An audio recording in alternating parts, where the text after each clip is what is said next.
Hello everyone and welcome to our new project, which is going to be a password cracker. So in the previous project we took a look at how we can create the password sniffer and we can combine it with our ARP spoofer in order to gather all of the passwords that the target inputs in their browser over HTTP on the same local area network. And right now we're going to deal with a little bit different thing, which is going to be a password cracker. Now this will be a rather short project and this tool will be used only in specific uses, and I will show you an example of when you can use this tool if you want. So let's get straight into this. Alright, so what you're going to need for this is you're going to need your Metasploitable virtual machine and you're also going to need your Kali Linux virtual machine. I already created this project, so we have the password cracker project. You can create it if you want, and then we're going to create a new file. So right click, new, and then Python file. And right here we can call this cracker password.py.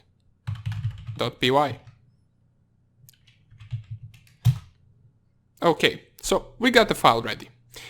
What will this program do? Well, it is not what you might think that it will do, and you might actually think that this is some kind of a brute forcer, so we're going to crack the passwords for your social media accounts. It is not that type of thing.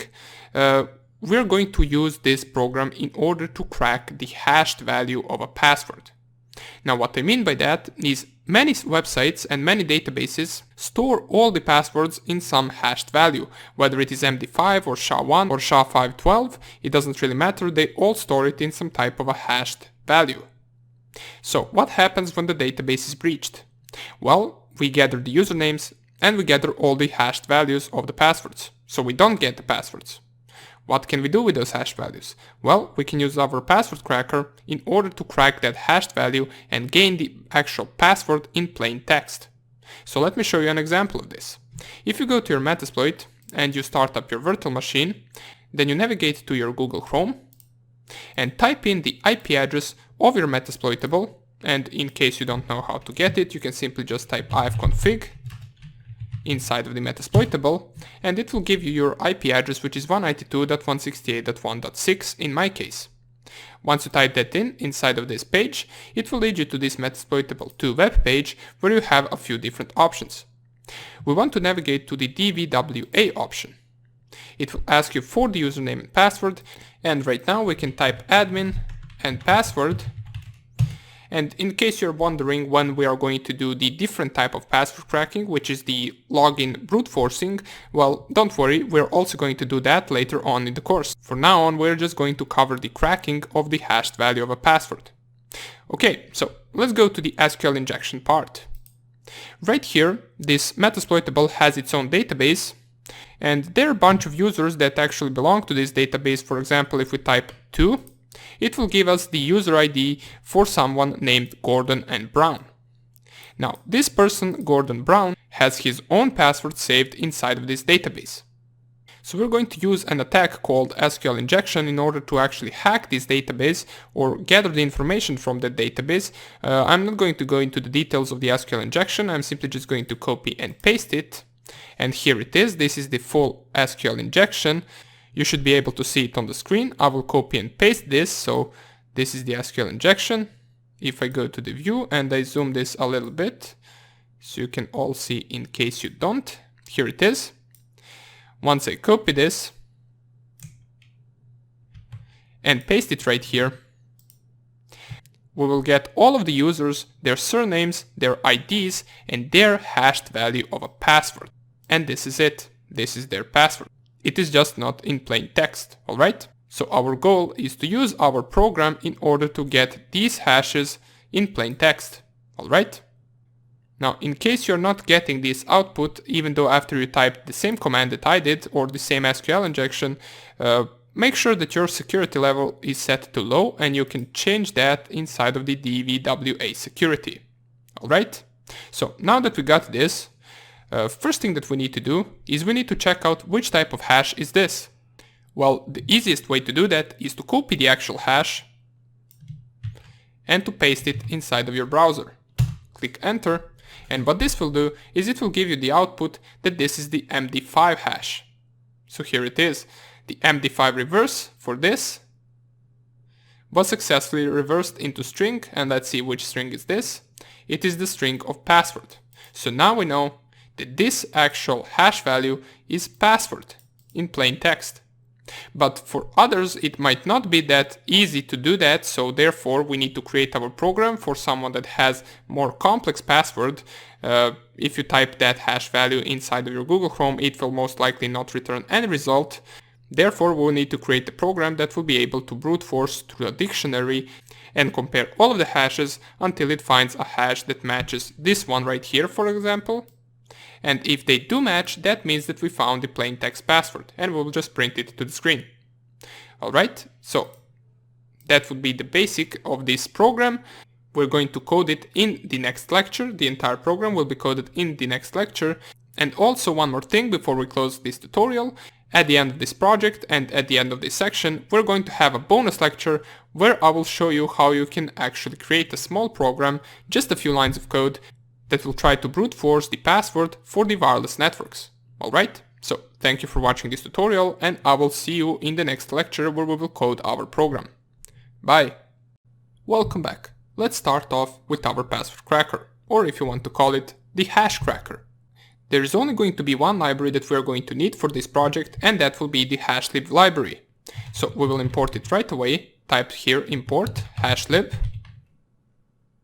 And there are three different things that we will require from the user in order to continue with the execution of the program. So the first thing is going to be the type of hash. So we need to ask the user which type of hash they want to decrypt or they want to brute force. We will give them three options, and if you want to upgrade this program after this project, you can simply just add multiple options for multiple hash values that we didn't cover. In this case, we're going to cover the Md5 hash and the SHA-1 hash. And we might just add another one if we want to. But the principle behind adding them is all the same, alright? So what we need to do is we need to specify the first variable that is going to store the type of hash, so we will simply just call it like that, type of hash. And that will be equal to the input, and we'll prompt to the user which type of hash you want to brute force. And let's not forget to wrap this inside of an str function, because we want this to be a string, so we will simply just type right here str, open brackets, and at the end we want another or second close bracket. Alright, so this is the first variable that we're going to need. The second one will be the file path, or the file that we want to use in order to brute force the hash. So we'll call it like this, file underscore path is going to be equal to the string, since we want the path to be also a string, and we will add input, and we will specify to the user enter path to the file to brute force with. Simple as that. This will be a file containing all the plain text passwords. If you want, it can be a huge file. For the purposes of this tutorial, of course, we are going to create our own file, which will only store about 10 to 15 passwords. But in real life case scenarios, you would want to use a much bigger password list with plain text passwords. Also to remind you, the basic meaning behind this program is we're using the plain text passwords from that file, then we're using the hash function to create the hash value from those plain text passwords, then we will compare that hash value to the hash value that the user of this program specifies, and if they compare, that means we found the password and we will print it in plain text. Alright, so let's continue. The next thing and the last thing that we require is hash to decrypt, so we're going to call it just like that. Hash to decrypt. And this will also be str. We want it to be a string, and then we will input enter hash value to brute force. Okay, so now that we got all the three parts and all the three things that we need, we can start with the main part of the program. The first thing we want to do is we want to open the file. Then we want to read the passwords and perform from there. So let's open the file first. We're going to open it with open. And we will specify that we want to open the file path. And we also want to open it for reading.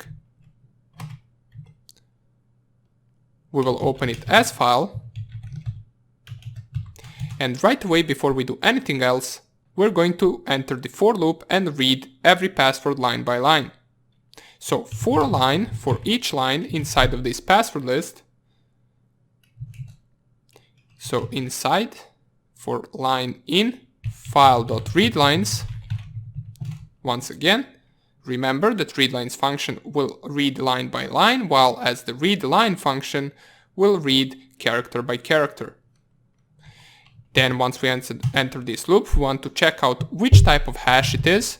So whether it is MD5 or SHA-1, we're going to check it with the if statement. So if type of hash is equal to the MD5, then what we want to do is we want to create a hash object variable, and we simply want to create the MD5 hash out of this plain text password that we read from the file. So hash object will be equal to the hashlib library.md5, and we want to perform it on to the line that we read, and we want to add this strip function to it.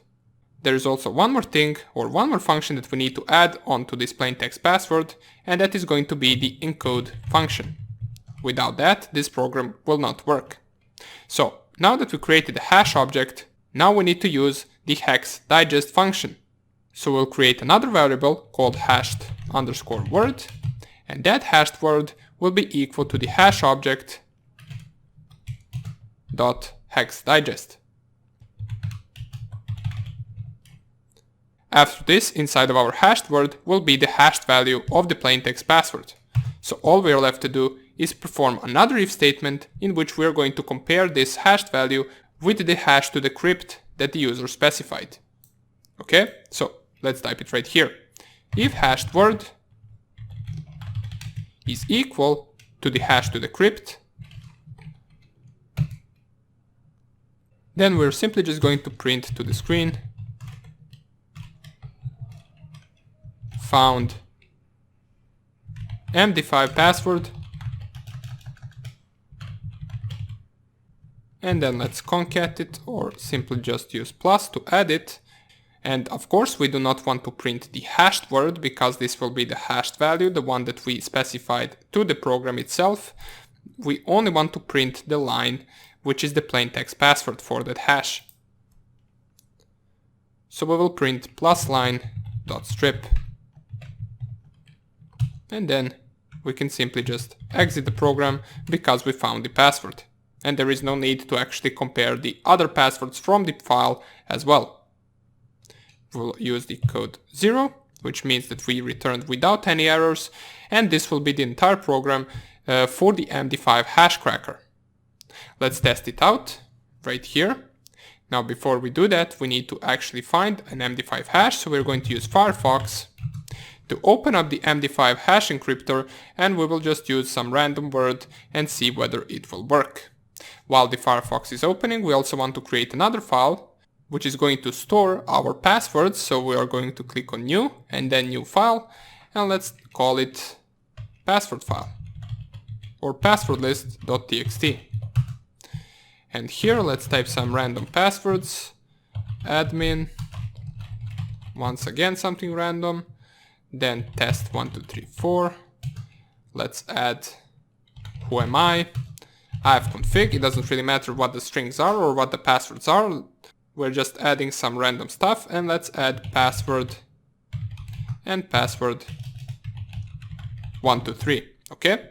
So we have the passwordlist.txt, we have our cracker right here for the MD5, all we need to do right now is we need to find an MD5 hash. So let's go Md5 encryptor,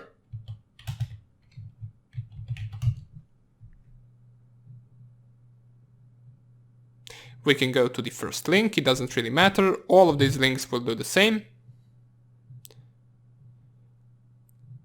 Okay, seems that we cannot use this one, so let's go to the next one. Md5 Decrypt and Encrypt. Let's see if we type password and click on encrypt. Here is the MD5 of the plain text password. Whoops, I actually misspelled that, so I need to type password.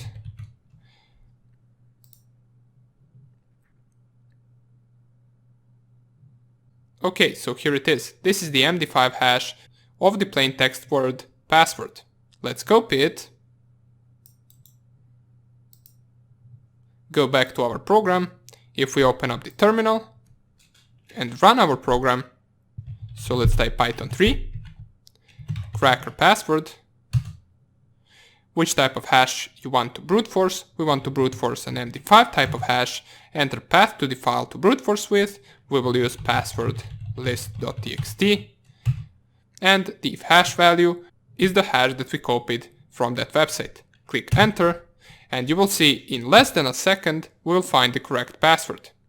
The good thing about this program is it will run really fast, even with huge password lists.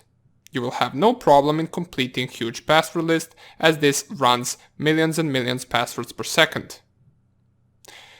Now, since we are using this short password list, it will always finish in less than 1 second. Okay, so we found the MD5 password and we will print it to the screen. It is password. Now we can build up our program a little bit more. Let's add another hash as a possibility. So we're just going to go 2 steps back and we're going to compare right now if type of hash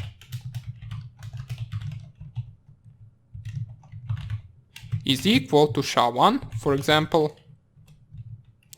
Then we will perform the same task, so hash object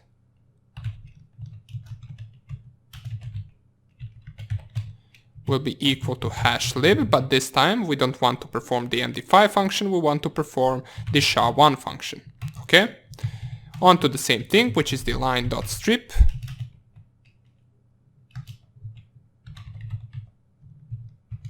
.encode. And then we will create the hashed word, which is going to be equal to hash object .hex digest. And after these 2 lines of code, we have our hashed value, and all we need to do is compare it with the hash that the user specified. So if hashed word, we already did all of this, so no need to explain it twice. If these 2 are equal, we'll print found SHA-1 password, and we will print line.strip to the screen and exit the program once again. If it is not in this file, then we're simply just going to print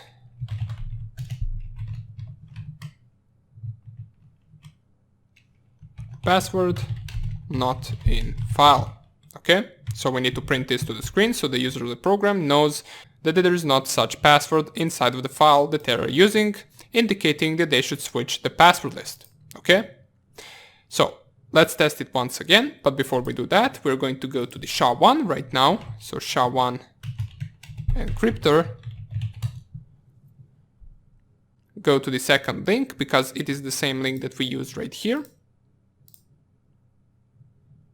And now let's check for some password inside of our list. For example, ifconfig. If we try to use SHA-1 onto the ifconfig plain text password, we will get its SHA-1 hash. So let's copy it right here. Run the program. We need to specify that we want to use SHA-1 hash. We also need to specify the password list.txt, and we will paste right here the SHA-1 hash and click on enter. For some reason it tells us that the password is not in file. Let's see why it does that. ifconfig, did I specify it correctly right here? ifconfig, so it should be good. Let's try some different words, such as for example test1234. Copy it. Go right here. Let's paste it. Here is the SHA-1 hash. Copy it. And run the program once again.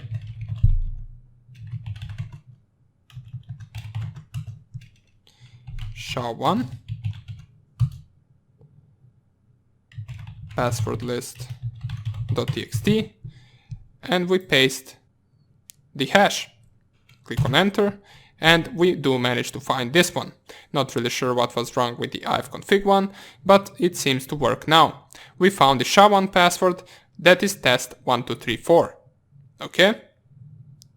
Now let's do the same for the Md5. Let's go to the Md5 site, and let's try to encrypt the same password, which is test1234. Oops. Click on encrypt, and here it is. And now that I think about it, I think the reason why it didn't work the first time is because I typed ifconfig and then enter. Therefore, if you notice, if I encrypt this is the hash value, but if I encrypt it without the enter, we get the entirely different Md5 hash, and that is the reason why it didn't work the first time. Okay, so let's go back to test1234 without clicking enter. And here it is. Let's copy the hashed value, run our program again. We want to use Md5, enter the path, and enter the hash. Click on enter, and we found the Md5 password test1234. Okay, so this is our entire project. We, in just a few lines of code, managed to create the Hashcracker, which will allow us to use it, for example, in case you find the SQL injection, as we showed in the previous video. We can use those hashed values and drop them inside of this program with the combination of a huge password list and gain the plain text passwords. Alright? What you can do in order to make this program better is you can simply just add all the other possible hashes as well. For example, SHA-256, SHA-512, and others if you want. You can use the same library, which is the hashlib library, and the same algorithm, which is just creating the hash value and then comparing it to the hash of the plaintext password that you read from the file. That is all there is. You can see it is rather easy to code and understand this program. So, because it was so short, I will give you a bonus lecture in the next video, as I mentioned and promised, which will show you how you can brute force wireless networks. Okay, so thank you for watching this tutorial, and I will see you in the next lecture. Bye! Welcome everyone to our bonus video, where we are going to see how we can create a program that will brute force wireless password. Okay, so you will be surprised at how short this program is. So let's get straight into it. This will be the shortest program that we code by now. We need to go to the password cracker and click on new. We select the Python file, and let's call it wireless.py. We're going to use a library that we will most likely need to download, but let's import it first. We're going to import it like this, from wireless, import wireless with capital W. You can see it is red underlined, so let's pip install it, so pip3 install wireless. It will download the library for us, and we are good to go right now. All we need to do is we need to define an object called wire to be equal to wireless, and then open and close brackets. Once we do that, we can enter the for loop and use our password list for each and every try to connect to the wireless access point. So we first need to open that file with open. Let's open it with name, passwordlist.txt. We want to open it for reading. We are opening it as a file, so as file. Then we enter the for loop, so for line in file.readlines. All we need to do is specify if wireObject.connect to the SSID, and these are the two parameters that we will need to specify. So SSID and password, and now we will put equal right here. Password will be equal to line.strip,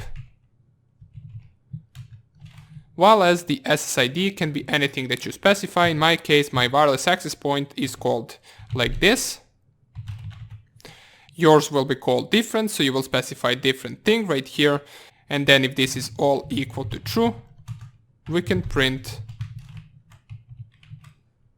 Let's add the plus sign, meaning that we successfully entered the wireless access point. Whoops. So right here.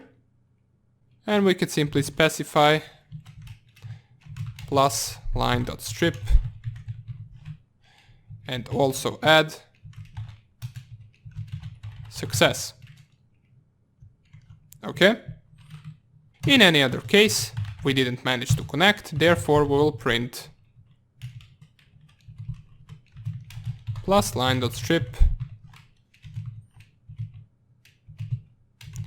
fail.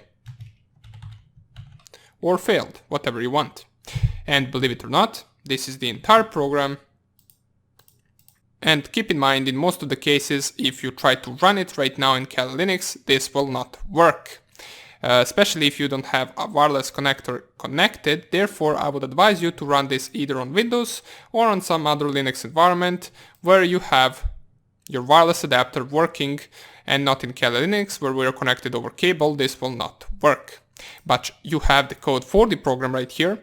You will also have it in the resources of this lecture, so you can try it on your Windows machine or on your different laptop or your Ubuntu machine. It doesn't even matter, as long as there is a wireless adapter that is up and running correctly. Make sure that you do have this passwordlist.txt. You can add a few passwords right here just to test it which one will work, and you can then run this program. Another thing, if you're running this on a different machine, don't forget to install the wireless library. Okay, so thank you for watching this bonus lecture. I hope you enjoyed this small program, and I will see you in the next bigger project. Thank you for watching and take care. Bye. Hello everybody and welcome to the Keylogger section of our course. In this section, or in this project, we are going to create a simple keylogger that will manage to capture all the keystrokes that the target inputs. Whether they're inputting a password to their PayPal account, Facebook account, Instagram account, it doesn't matter. We will capture all of that. Even if they try something like typing in the notepad, sending messages, and so on, all of those keystrokes will be captured with our keylogger. Then we can read our keystrokes and steal the information from there. Okay? Now there are two ways that we can approach creating this keylogger. One of those is that we can actually send the keystrokes over email to us, and the other one is where we can save the keystrokes inside of a file.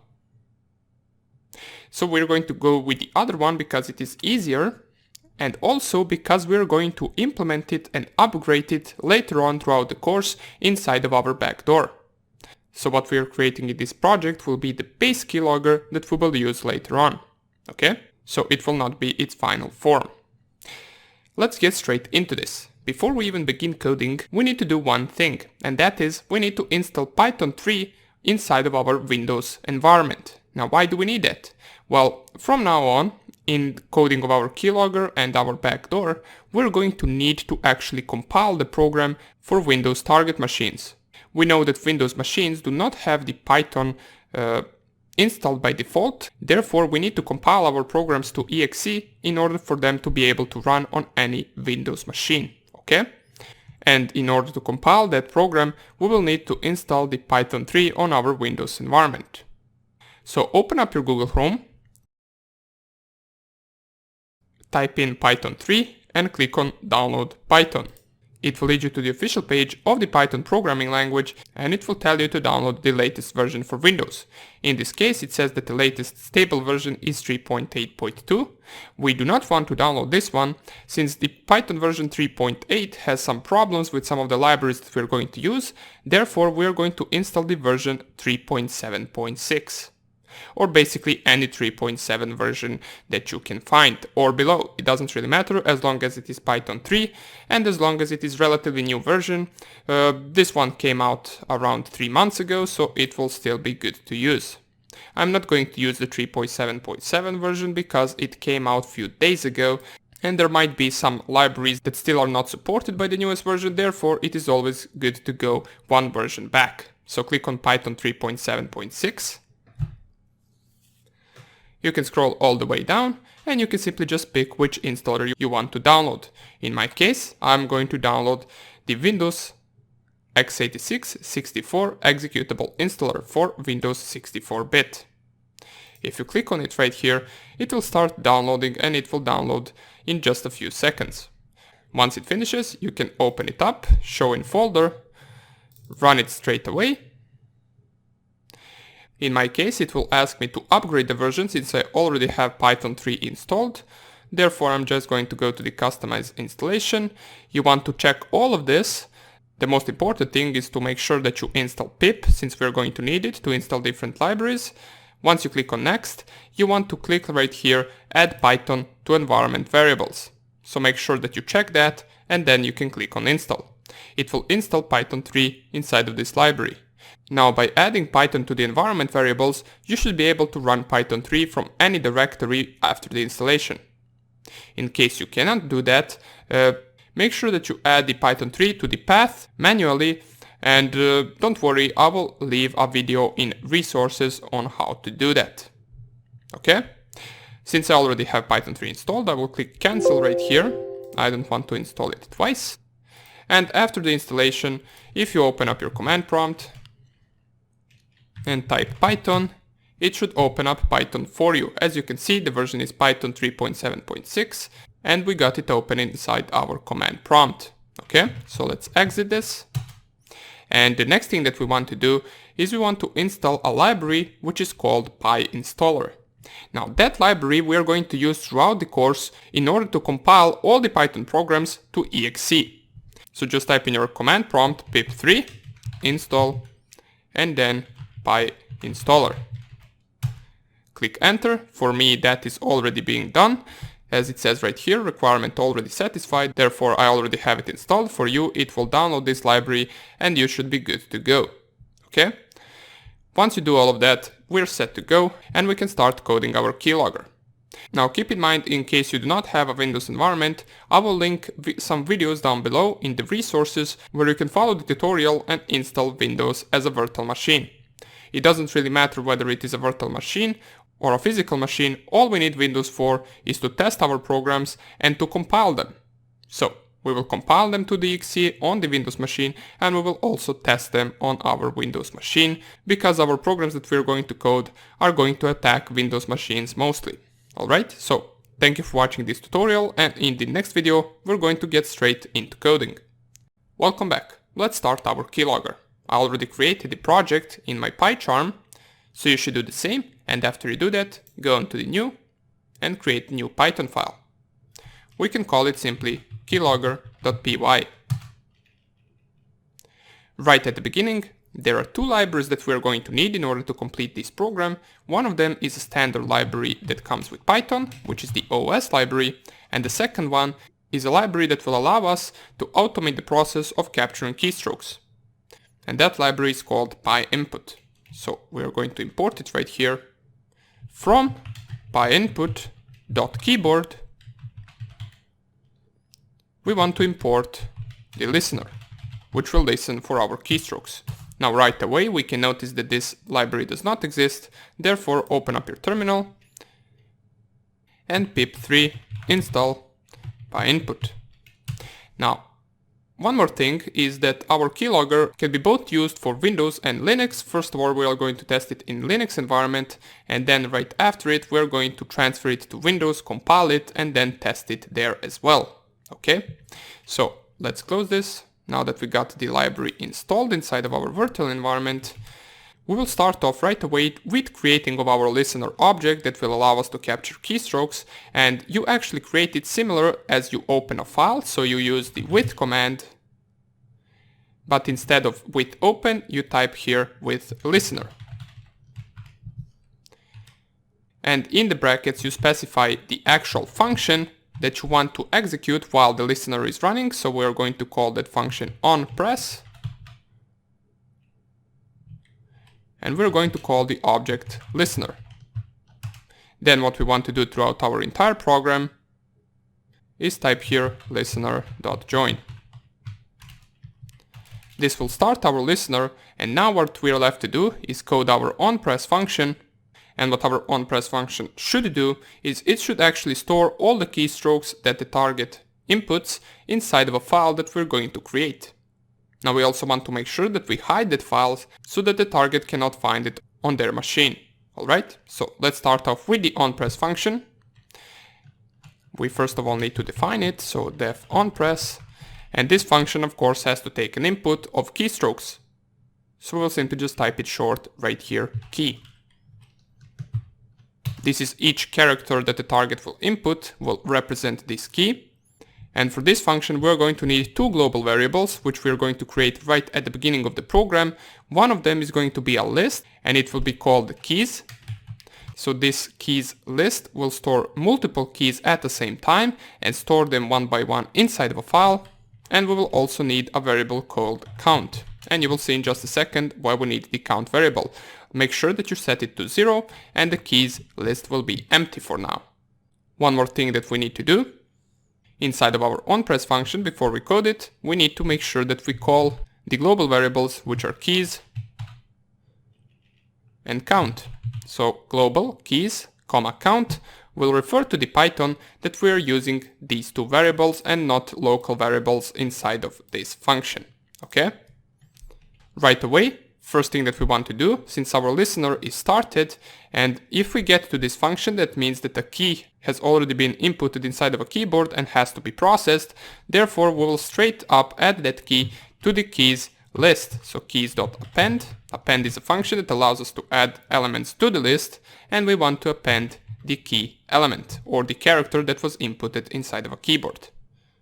After it, for each character, we want to increase the count variable by 1, and we do that by specifying count plus equals 1. And after this, we want to store this key inside of a file that will store all keystrokes. Well, how we can know if a key has been inputted? Well, if the count variable is not 0, that means a key has been inputted. Therefore, we're going to check if count is bigger or equals to 1.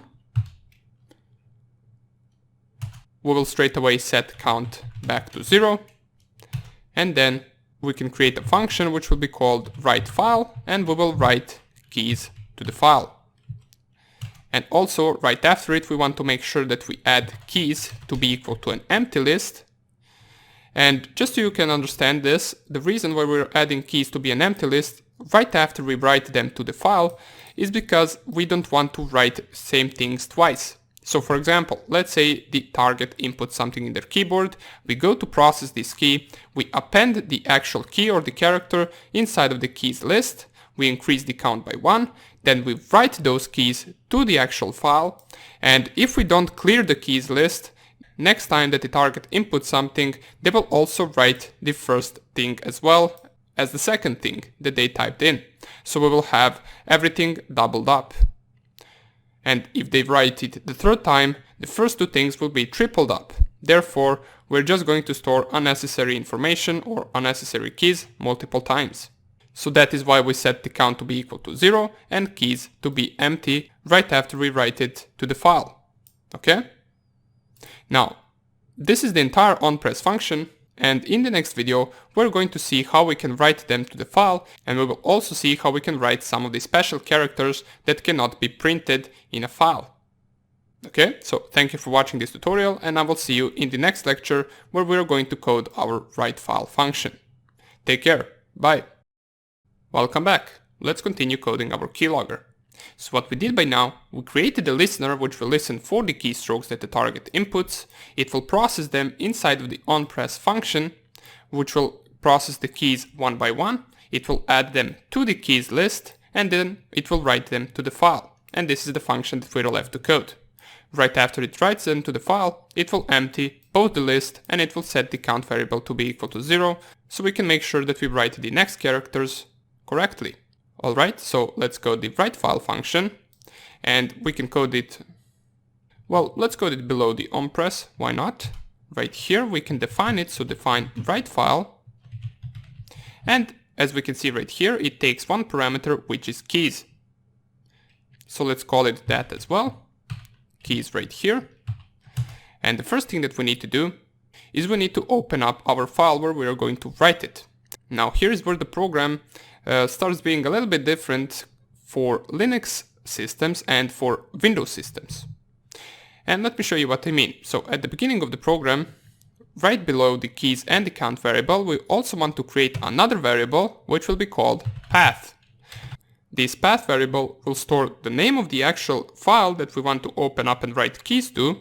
So for Linux, we can simply just type the file name, whatever we want. Let's call it something that won't trigger the target if they see it. So we type something like process manager.txt. Now we need to think about it. If a target sees a file called like this, they will most likely think that it is some type of a Windows file and they will not open it. So this would be the path variable if you want to store it in Linux or if you're running this program in Linux. But if we want to actually run it in Windows, we're going to add another path variable, which we will set as a comment until we get to run it inside of a Windows environment. So path will be equal, and here is where we use the OS library. Now we can do the same thing and call it process manager if we want, but we also want to make sure that we hide the file. For example, if target runs our keylogger onto the desktop, the process manager.txt will be created in the desktop directory, and we do not want that because they will notice straight away after they run the file there will be a process manager.txt file that is being created right here on the desktop. So we want to hide it a little bit. Well, the best way where we can hide it, or the best place where we can hide it, is inside of the app data folder. It is a hidden folder inside of a Windows environment. Let me show you how you can get to it using the command prompt. If you open up the command prompt and you navigate to the directory of your own account, so c/user/ and then the name of your own account, if you type cd app data, it will lead you to the app data, and if I type dir, which is the same command as ls, just in Windows, we will see 3 different directories: local directory, local low directory, and roaming directory. Now our file will be saved in the roaming directory. If I go to the roaming directory and type dir right here, here is some random files that are stored inside of this directory. And I can promise you that your target will never find this file and never find this directory unless they're specifically looking for it. Okay? And you might notice as well that I have already process manager.txt right here. That is because I already tested the file before. So let me delete it using the del command. So delete process manager.txt. And if I type there once again, the process manager is no longer here. Okay, so here is the place where we are going to save our file, which will capture keystrokes. Okay, so let's close this. And how we can specify to Python that we want it to be saved inside of that directory? Well, we can use the OS library and we can use the os.environ method, which allows us to specify between the square brackets the name of the actual directory where we want to store it. So we want to specify between these square brackets and between the single quotes app data. And right after it we want to concat this process manager, so we want to add plus. Before we close this off, let me just see whether everything is correctly. If I remove the hash, we want to specify first os.environ and then app data plus and then 2 backslashes, because this is Windows, we need to specify 2 backslashes and then process manager.txt. Okay? So once again, this line will be used if you want to run the keylogger inside of a Windows environment, and this line will be used if you want to run it inside of a Linux environment. Now for hiding this program inside of a Linux, well, you can simply just do something like root and then process manager.txt, and then the actual program will not be in the same directory as your keylogger. But there is no need to do that because this keylogger is mainly focused on Windows machines. So let me just first of all add hash right here because we are going to test it first on the Linux machine. But before we even test it, we need to code our write file function. Okay, so now that we got our path specified at the beginning of the program, we can open that file for writing.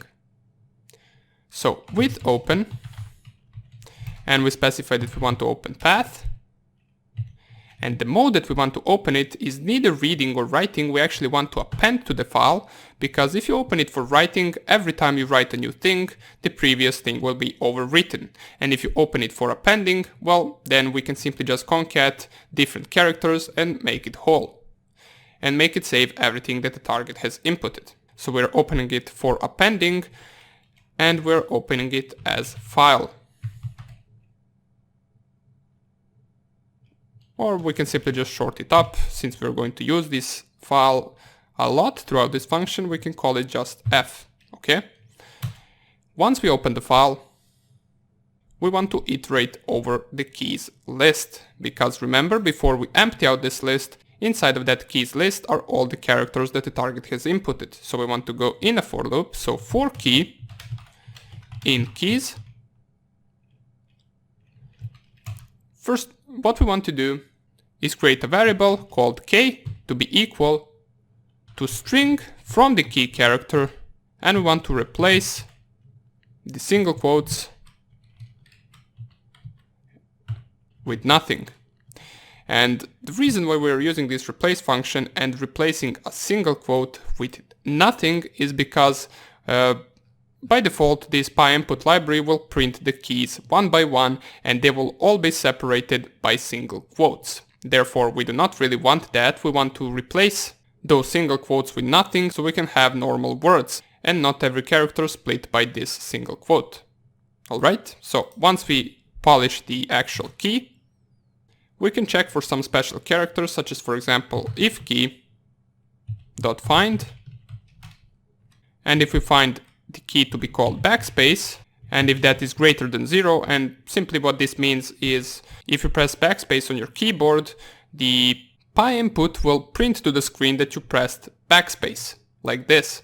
So all we want to do is simply just, instead of printing or writing backspace, we want to write it with the space in between. So we're going to write it like this, backspace, and add another empty space at the beginning and at the end, so we can differentiate it from the other characters.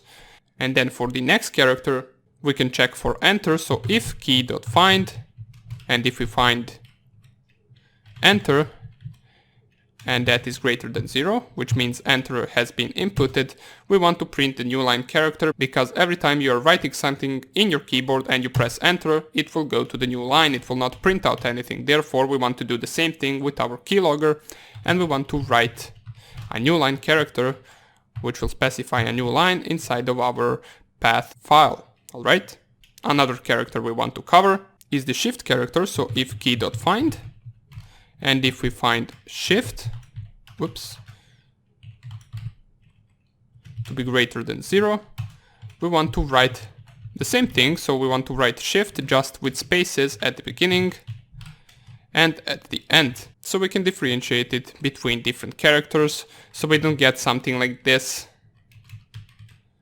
hello shift world. So if this is just an example, what would be printed if we didn't do this, we would get something like this. If the target inputs hello world, we would get in our file hello shift world, and with our program we managed to make it look like this. So now we know that the target inputted hello and then pressed shift for the W, so the W will most likely be capital if we remove this shift. Alright, so that is the only reason why we're doing it, for the backspace and for the shift character. And another important character that we need to cover is the space character. If key.find, and if we find the space character to be greater than 0, we want to write an empty space like this, because the space character simply just means space between two different words. And last but not least, if we find key.find caps lock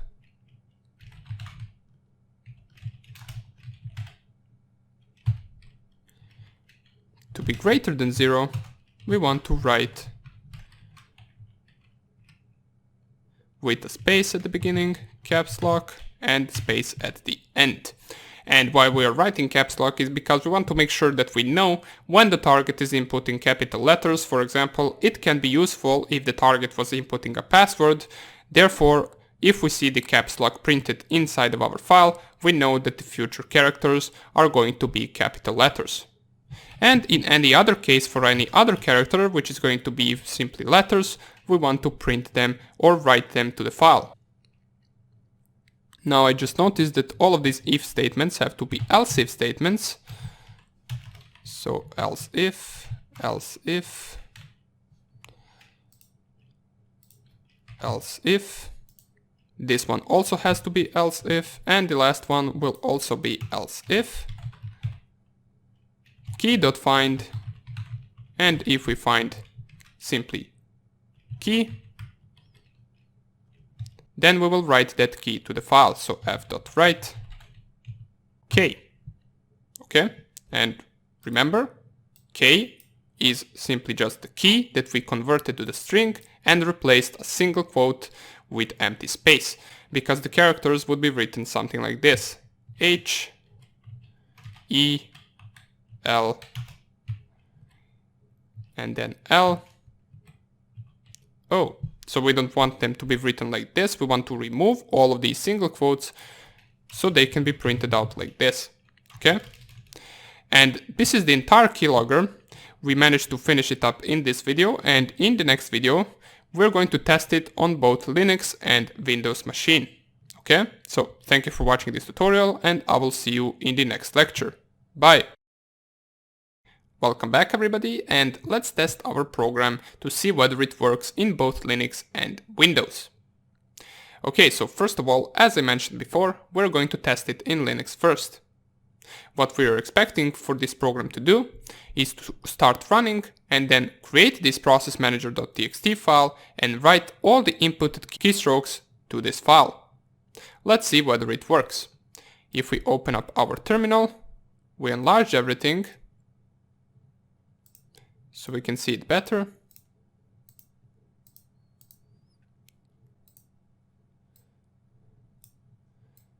Then we navigate to the Keylogger project, so cd pycharm projects and then Keylogger, type ls right here, and let's run it with Python 3 keylogger.py, and of course it will tell us that there is no module named pynput, and that is because we only installed it inside of this virtual environment. Therefore we need to pip3 install it inside of a regular terminal as well. So pip3 install pynput.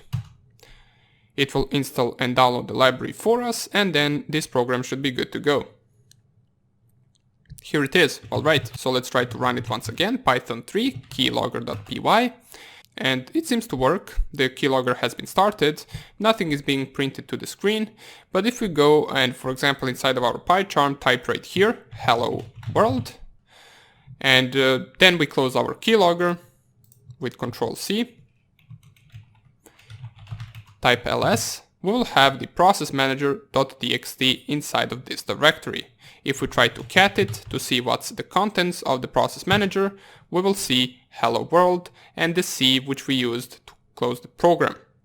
Okay, so our keylogger works on Linux. But this is the least important thing. This is a keylogger that you will most likely never run in Linux unless you really need to. This is mainly focused on Windows, so let's see whether this will work on Windows.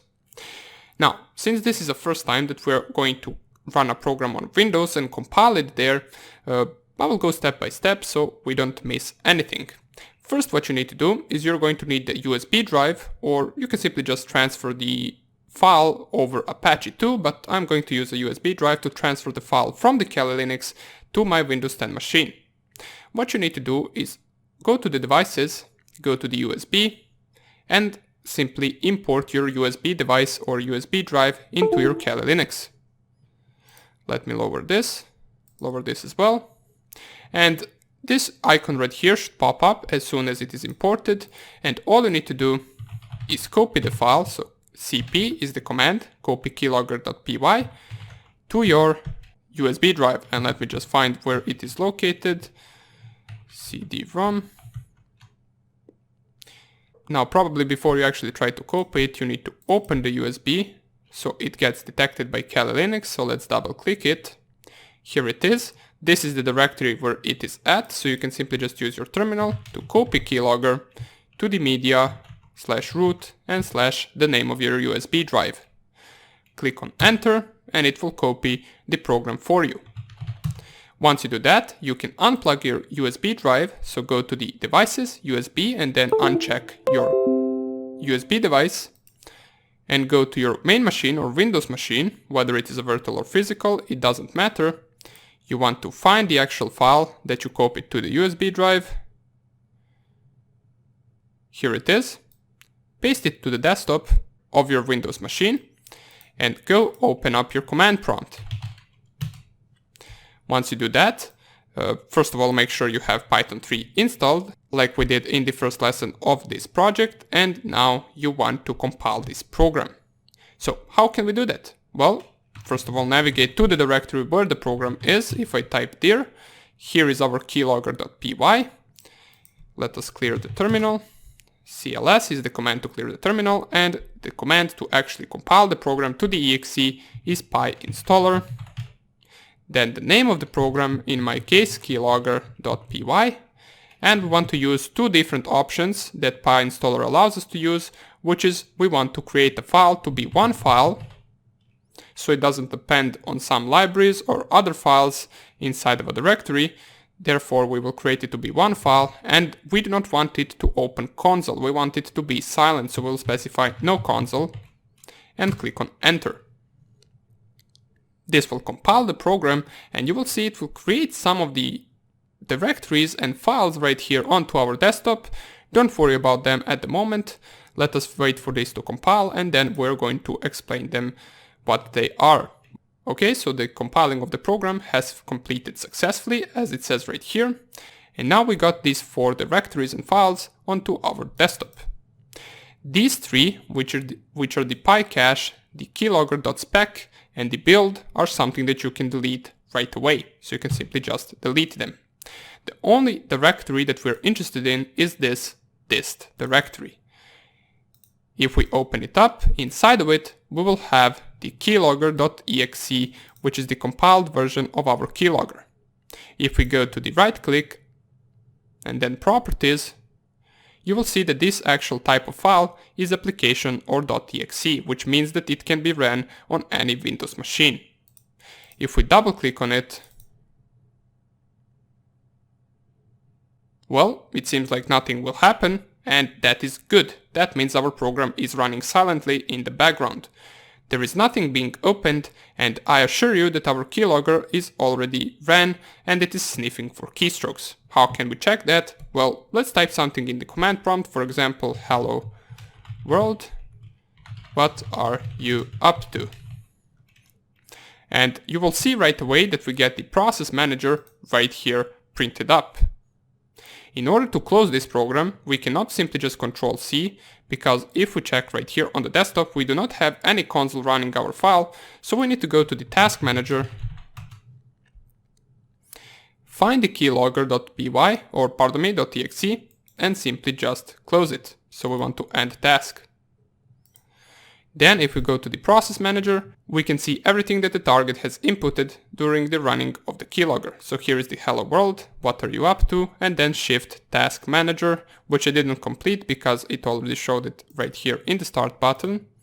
Therefore, our keylogger works on Windows as well. But remember what we said, we don't really want our process manager to be seen right here on the desktop. Therefore, we can delete it right away, and we can compile a different version of our keylogger. So let's delete all of this, including dist. We don't need it anymore, so let's delete it. Go to our Kali Linux, and now what we want to do is we want to nano the keylogger.py. We want to put a hash onto this path right here, which is path equals process manager, and we want to unhash the path equals os environ plus process manager.txt. Then Ctrl+O and enter to save, and then Ctrl+X to exit. Then we need to do the same process, so let's do it quick. We need to import our USB device, start it up in our Kali Linux, and then copy the keylogger to the USB device. Wait. Copy keylogger. Well, not CD, we want to copy the keylogger to the media, root, and then the USB drive. We want to unplug the USB drive.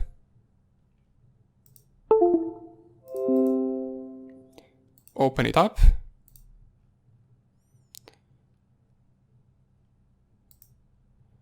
Find the keylogger, here it is. Open the command prompt in order to compile it. navigate to the directory where the keylogger is and run the same command as before, which is the py installer, then the name of the file, keylogger.py, -- one file, -- no console. Click on enter. It will perform the same process of compilation of the program as before, and then we should have our final version for now. Keep in mind, this is for now. We are going to upgrade this keylogger later on, but for now this should be more than enough. And let's see whether we manage to hide our process manager.txt file. Okay, so it has completed successfully. Let us lower this. We can delete the keylogger as well as these 3 files. Remember, we don't really need them, so we can delete them. We only need this. Paste it to the screen and run it. Once again, nothing is being opened. We can only see the file, the program being ran inside of our task manager right here. And now if we start typing something, for example, today is a good day, and then enter. And for example, let's go to Internet Explorer and let's visit paypal.com.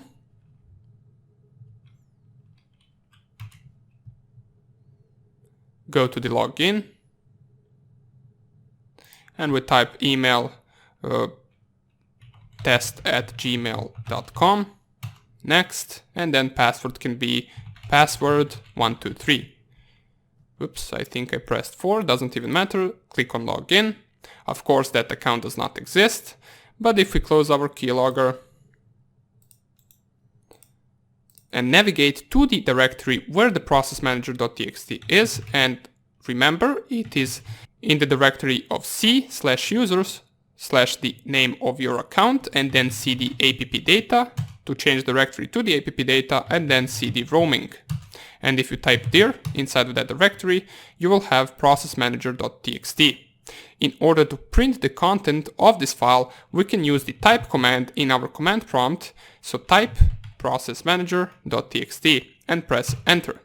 And here is everything that we inputted into the keyboard while the keylogger was running. Today is a good day. Then I typed PayPal in order to find the PayPal.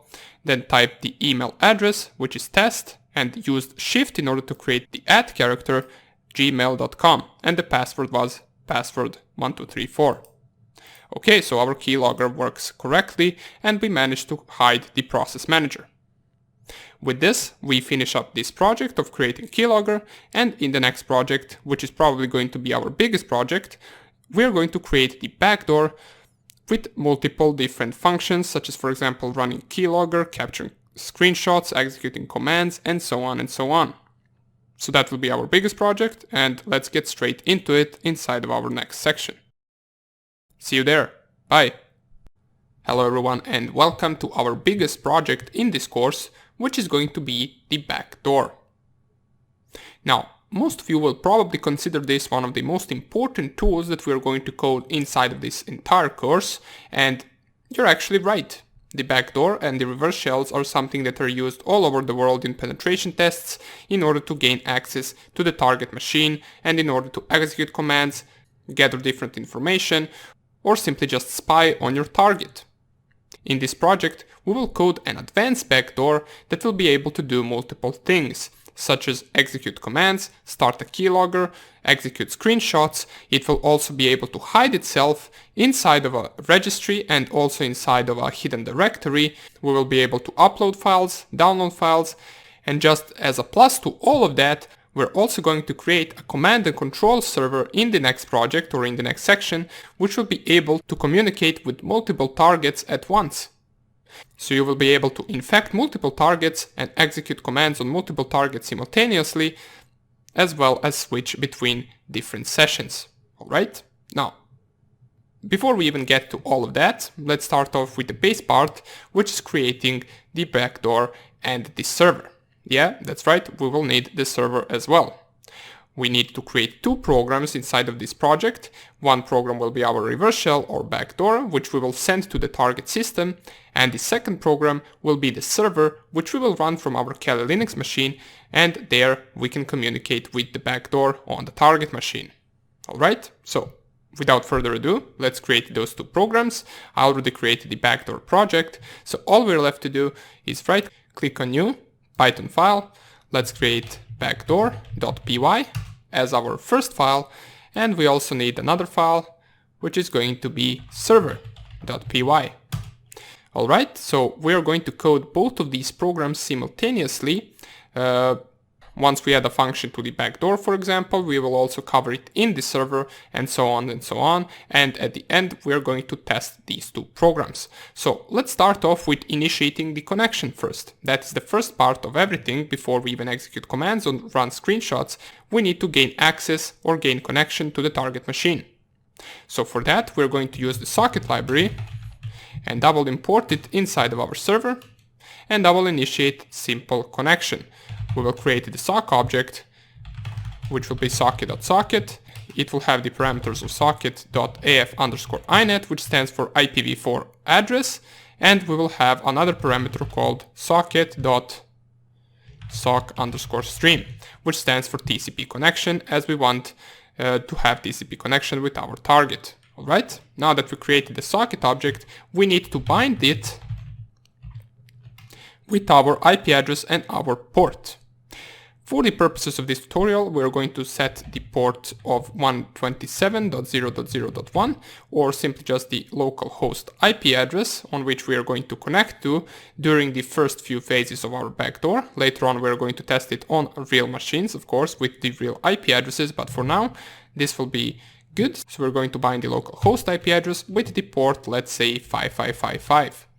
And you can choose any port you like, really, as long as it is a free port and nothing is being ran there. Alright, so now that we binded the IP address with the port, let's print to the screen that we are listening for the incoming connections. And just in case, why not add a colored function from the term color library in order to print this in different colors. So we are going to print this in green, that we are waiting for the incoming connection, or listening for the incoming connection. Let's specify it in between the brackets. Listening for the incoming connections. Alright, and we want to print this in green. So let's specify green right here. And then we can listen for the connection. sock.listen, and we specify 5 right here. Now this number 5 stands for that we are actually listening for 5 incoming connections. But of course we are also going to manage one if we get only one connection. Alright, so now that we set up our listener for the connection, we can wait for the connection and then accept it as soon as it comes. We're going to create two different variables called target and IP, and those two variables are going to be equal to sock.accept. Now, inside of this target variable will be the socket descriptor, so we're going to use the target variable in further communication, and inside of the IP variable will be the IP address of the target machine as well as the port from where the connection is coming from. That will be stored inside of this. Okay? Now that we accepted the connection, we got the connection established, and we can print to the screen as well in colored. We can print target connected from, and then we can use from, and we can use our IP variable that we just declared right here. So we can simply just concat right here the string of the IP. Remember, the IP stores the IP address of the target, and then we want to print this in green. And we are missing one bracket at the end. Okay, so now it is good. Remember, we need to install the term color library inside of this virtual environment. So pip3 install term color.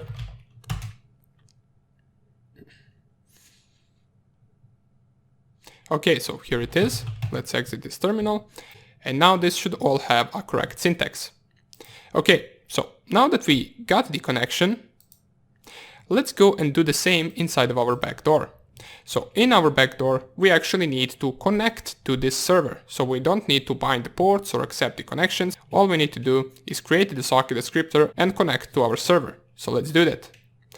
We first of all are going to import the socket library. Then we will declare the socket object, and we are going to call it S instead of just sock, so we don't confuse these two programs. Inside of server we're going to call it sock, and inside of backdoor we will call it s. Alright, so s will be equal to socket.socket, and the two parameters should be the same as in our server, so socket.af_inet, once again for the IPv4 address, and then we need socket.sock_stream for the TCP connection. Right after we do that, we can simply just type s.connect and specify the IP address and the port to which we want to connect to. In our case, 127.0.0.1. And the port, if you remember, is 5555. Okay, so this should initiate the connection, and if we run these two programs, the backdoor will just connect to the server and then the programs will be closed. So we want to also send some messages between these two programs, so let's go right here. And let's, for example, enter a function which we will call target communication. Right here. And inside of the target communication, we first of all need to define it, so target communication. Communication. It will not take any parameters. All we need to do is to receive the command. So how can we receive the command? Well, we need to specify target.receive. We want to receive 1024 bytes, and we want to print to the screen the message. So we're going to store it right here inside of the message, and we're printing message right here. Okay. Now we also need to code the part inside of our backdoor. Right after we connect, we want to create a message. So message will be hello world. And then we want to socket.send the message. Simple as that. Let's see whether this will work. If I go to my terminal, and here if I run the server.py, name color is not defined. Wait, maybe we need to specify like this, term color.colored.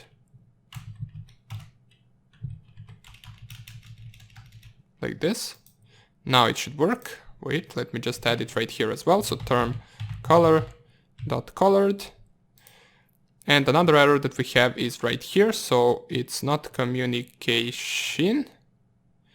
So it's not like this. We misspelled this, so it's communication. Okay, so now everything should be good. Let's clear the screen and run it once again. We run our server. It will listen for the incoming connection, as it says right here. And if I go to my second terminal,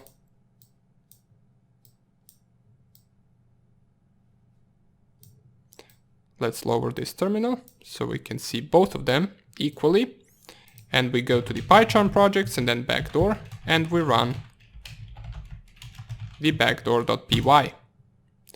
It will give us an error that says a bytes-like object is required, not string. Now, if we ran these two programs with Python 2, they would work. But this is Python 3, and there is something that was changed inside of Python 3 regarding the socket library. Therefore, we cannot really print this, as the error says a bytes-like object is required, not string. So what we need to do is we need to encode and decode the message. The program where we're sending the message, which is our backdoor, has to encode the message before sending it. So we're going to add message.encode, which will encode the message, and inside of our server, which will print the message, it has to first decode the message, because we cannot print an encoded message. Therefore, we will specify right here message.decode. Just like that. Now, if we run the program once again, we first of all need to run the server, and then we run our backdoor. Everything will work correctly. We do not get any errors. We get these two statements printed, so listening for the incoming connection. Then once the target connects, we get target connected from the local host IP address and from this port. And this was the message that backdoor sent to us. Okay, good. We managed to establish the connection, and this is the first part of creating our backdoor. In the next video, we're going to continue on developing this target communication function and see what else we can do instead of just sending the message. Alright, so thank you for watching this lecture, and I will see you in the next tutorial. Bye! Welcome back. Let's continue with the development of our target communication function inside of our server. Now, in the previous video, we saw how we can actually send a message from the backdoor to our server and then we will print it to the screen. But we don't really care about sending messages back and forth. This is not a chat program. This is a backdoor, and sending messages is not a function that we need. So the first and most important thing that we need our backdoor to do is to be able to execute commands on target machine. So that is what we're going to implement right now. If we go to our target communication function inside of our server, we can simply just delete these two lines as we don't really care about sending messages. We can also lower this so we can see the entire program better. And then what we can do is we can prompt the user of this server to enter the command that they want to execute on target system. So let's create a variable called command. This command variable will take an input from the user as to which command the user wants to execute. We can specify something like this, so $sign and then shell. Let's make it look the same as Kali terminal, so we'll specify %s so we can know which target are we communicating with, and then 2 dots, space, and right after it we can specify % and then string of IP. Remember, IP stores the IP address. All we're simply saying right here is that we want to specify the IP address instead of %s so we know which target are we executing the command on. Alright? Once the user of the server inputs this command, we can send the command right away using target.send. But remember, we cannot really send simply just the command. It was something that we could do in Python 2, but we can no longer do it in Python 3, since we need to actually encode the command before we send it. So we're going to create a specific function which is going to use the help of JSON library. So we're going to import the JSON library and we'll create a function called reliable_send. What this function will take as an input is the data that we want to send, or in our case the command, and then we need to create the data.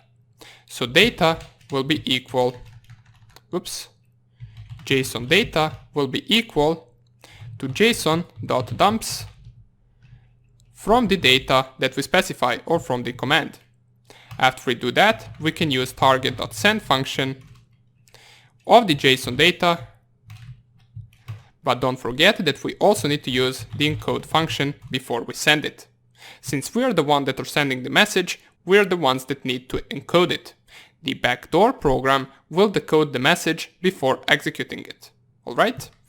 Therefore, this is the entire reliable send function, and instead of the send function that socket library gives us, we're going to use reliable send throughout our program. So let's specify right here reliable send, and we will specify command in brackets. We're sending the command to the backdoor. As soon as we send the command, we want to wait for the reply, so we will create a variable called result, and that result variable will be equal to target.receive. Alright? And then as soon as we receive it, we're going to print the result. Now we need to cover these same steps inside of our backdoor.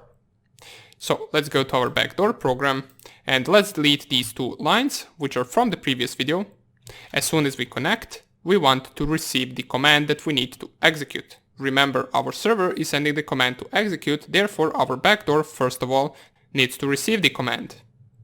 So we can specify s.receive 1024 bytes, or we can create something similar to the reliable send function, just we can do it for the receive function. Since you will notice that this actual receive function takes a parameter of the amount of bytes that we want to receive, well, what if the command or the response from the server is larger than 1024 bytes? In that case, our program will crash, and we don't really want that. So let's create a function that will be able to accept and receive any amount of bytes that the server sends.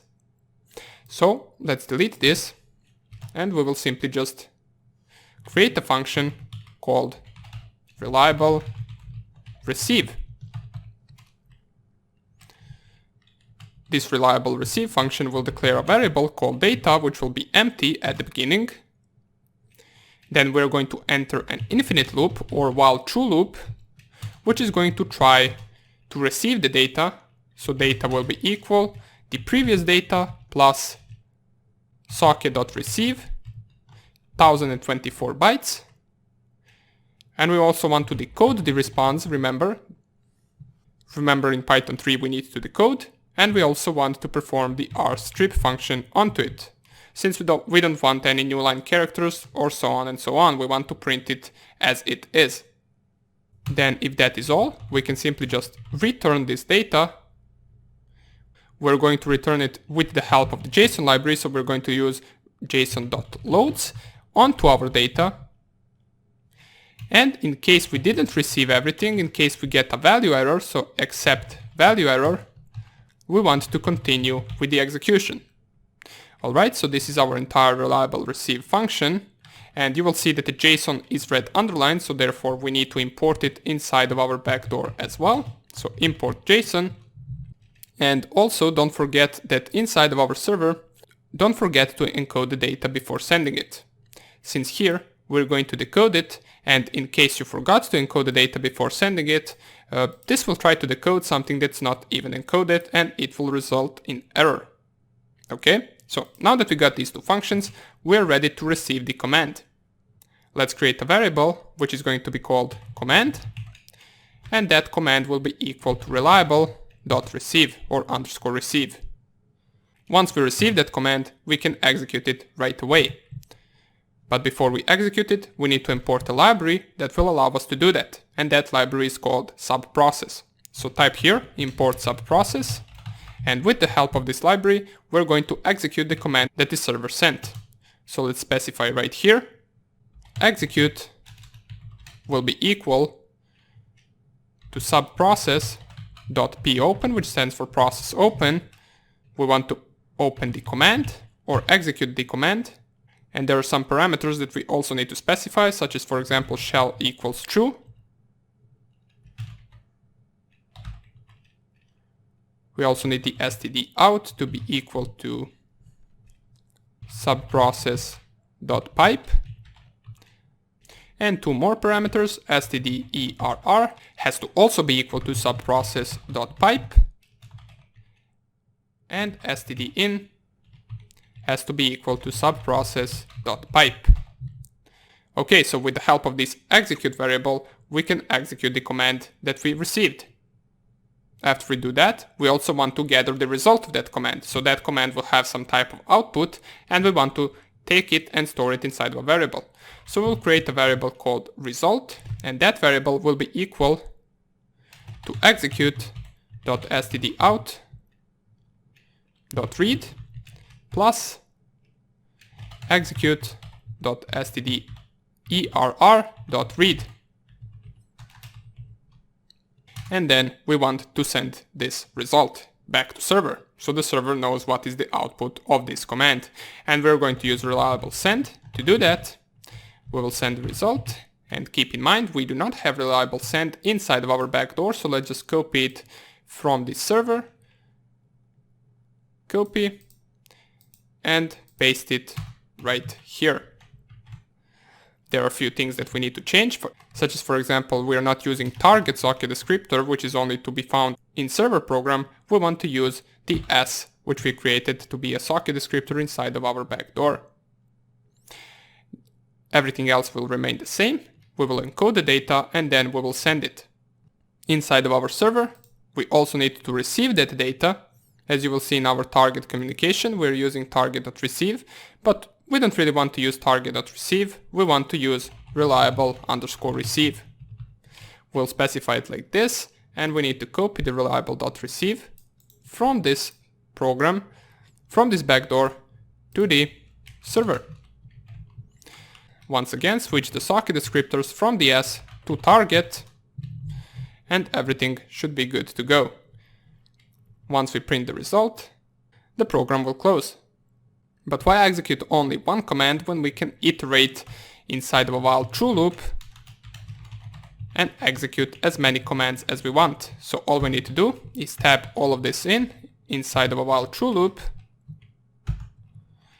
and it will prompt us infinitely to input the command, and it will also send the command and wait for the result. We also need to do the same inside of our backdoor.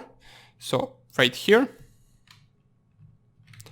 we're going to copy all of this, copy, then we're going to delete this,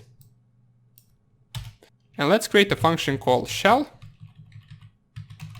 define it right here, shell, and paste our code. Wait, let's move this back to its line, and all we need to do is create a while true loop as well here, as we did in our server. And let's add it right at the beginning, so while true, we want to receive the command, we want to execute the command, we want to store the result, and we want to send the result. But this will present us a problem. If you think about it, we don't want our programs to run for infinite amount of time, so we need to have some indication or some type of a message that will tell the program that we no longer want to execute the commands and that we want to close both of these programs. Well, that is rather easy to do. Let's go to our server, and inside of our target communication, and after we send the command, what we can do, we can simply compare if command equals to quit. Then what we can do, we can break out of this infinite loop and close the program. By breaking out, this program will close automatically because it reached the end of the program. Okay? So we need to do the same inside of our backdoor. Just keep in mind that before you actually compare these two values, you first of all need to send the command so that our backdoor can also receive the quit command and then close its own program. Once we receive the command, we can go right here and check if command equals to quit. Then we break out of this loop and close the program. Alright, so we got quite a few functions coded in this lecture, so let's test it out and see if everything works. Let's open up the terminal and run server first. It will listen for the incoming connections. Let's go for another terminal and run our backdoor. So Python 3 backdoor.py, and we can see that the programs this time didn't close, so we are waiting for an input from the target. We got shell as well as the print of the IP address and the port from which the connection is coming from, and let's say we want to type the command who am I. Press enter, and it seems that we don't really get the response, and right now let us Control-C this and find our error.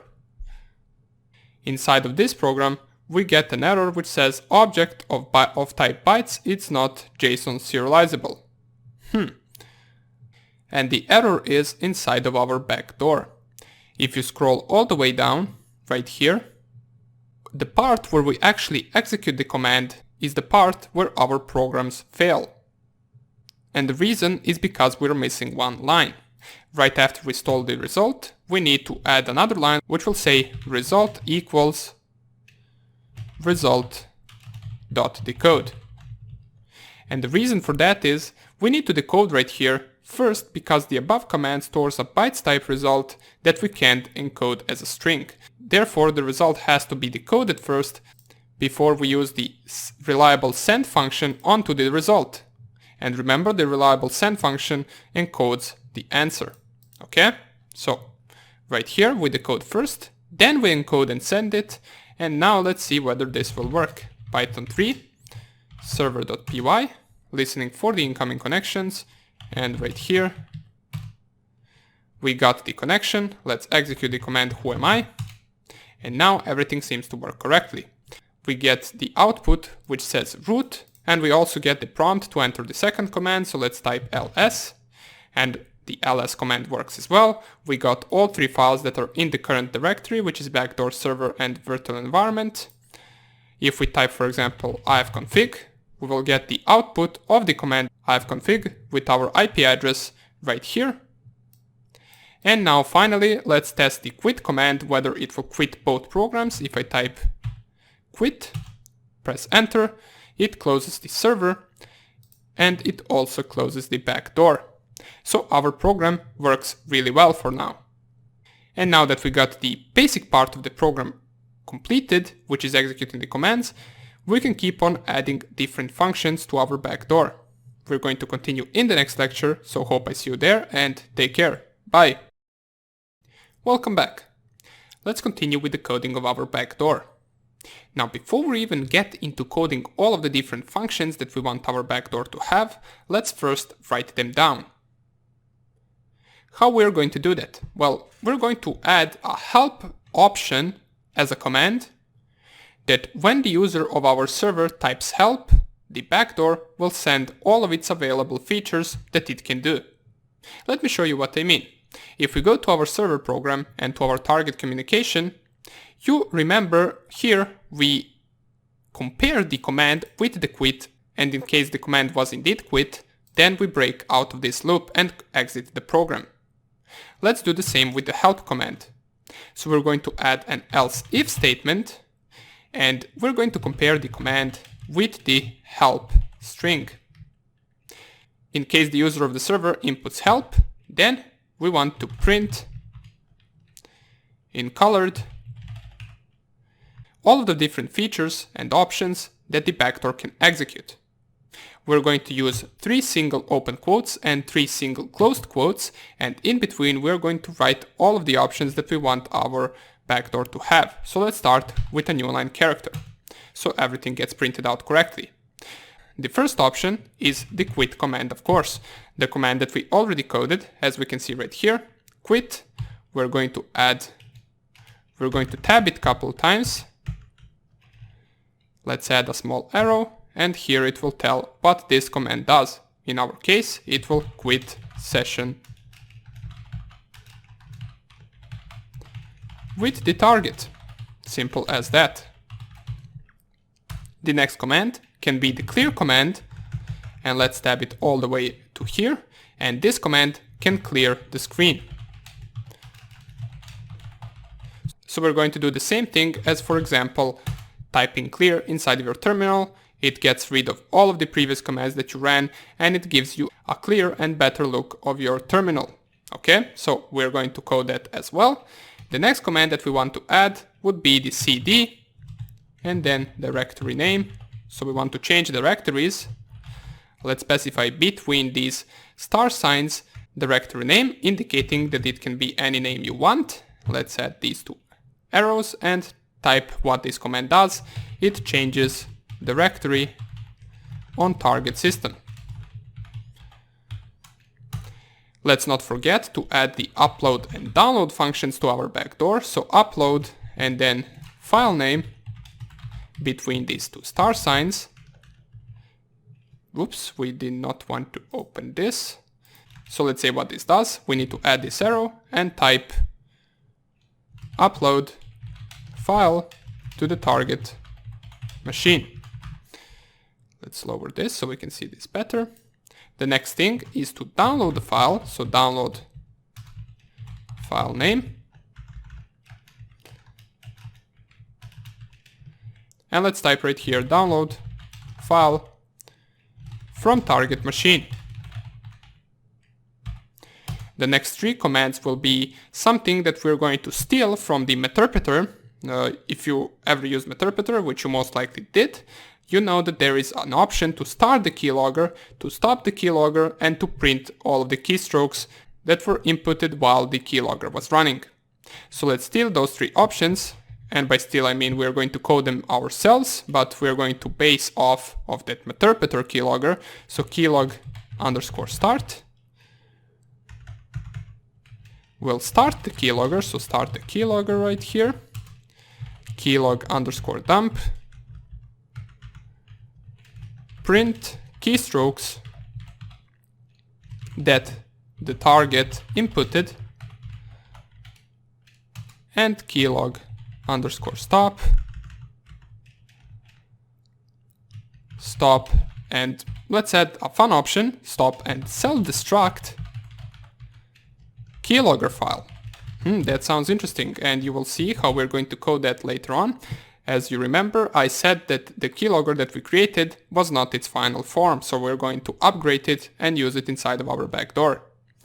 And there is one last option that we want to add, which is persistence. We want to add the reg name and the file name. And now we need to tab all of this a little bit further so everything can fit.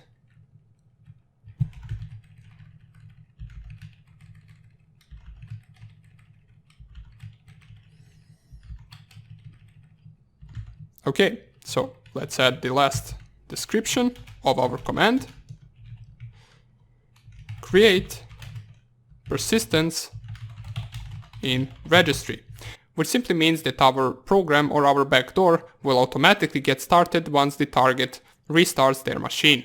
So they do not have to double click on our program and execute it multiple times. They can only do it first time, and then we can run the persistence, and then the program will hide itself inside of their machine and it will automatically start every time they restart their machine.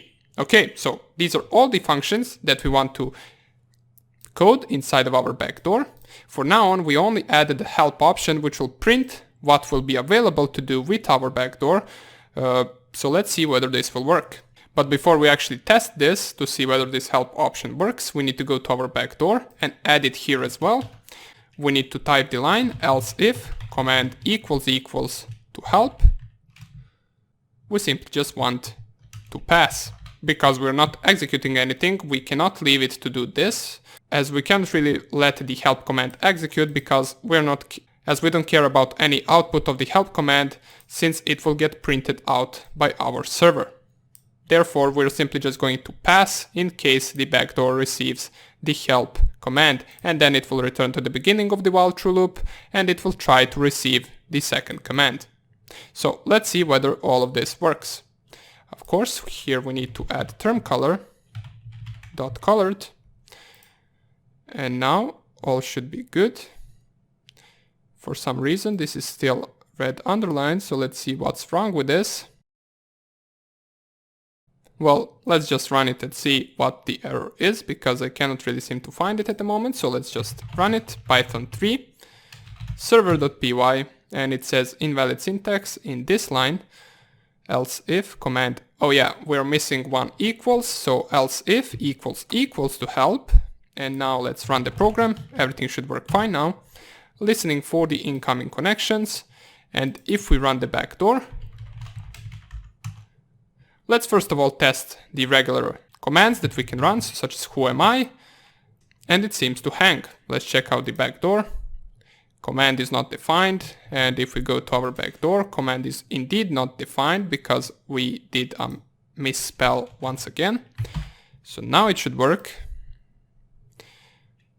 Finally, let's give it one last try, Python 3 server.py, and let's go right here with Python 3 backdoor.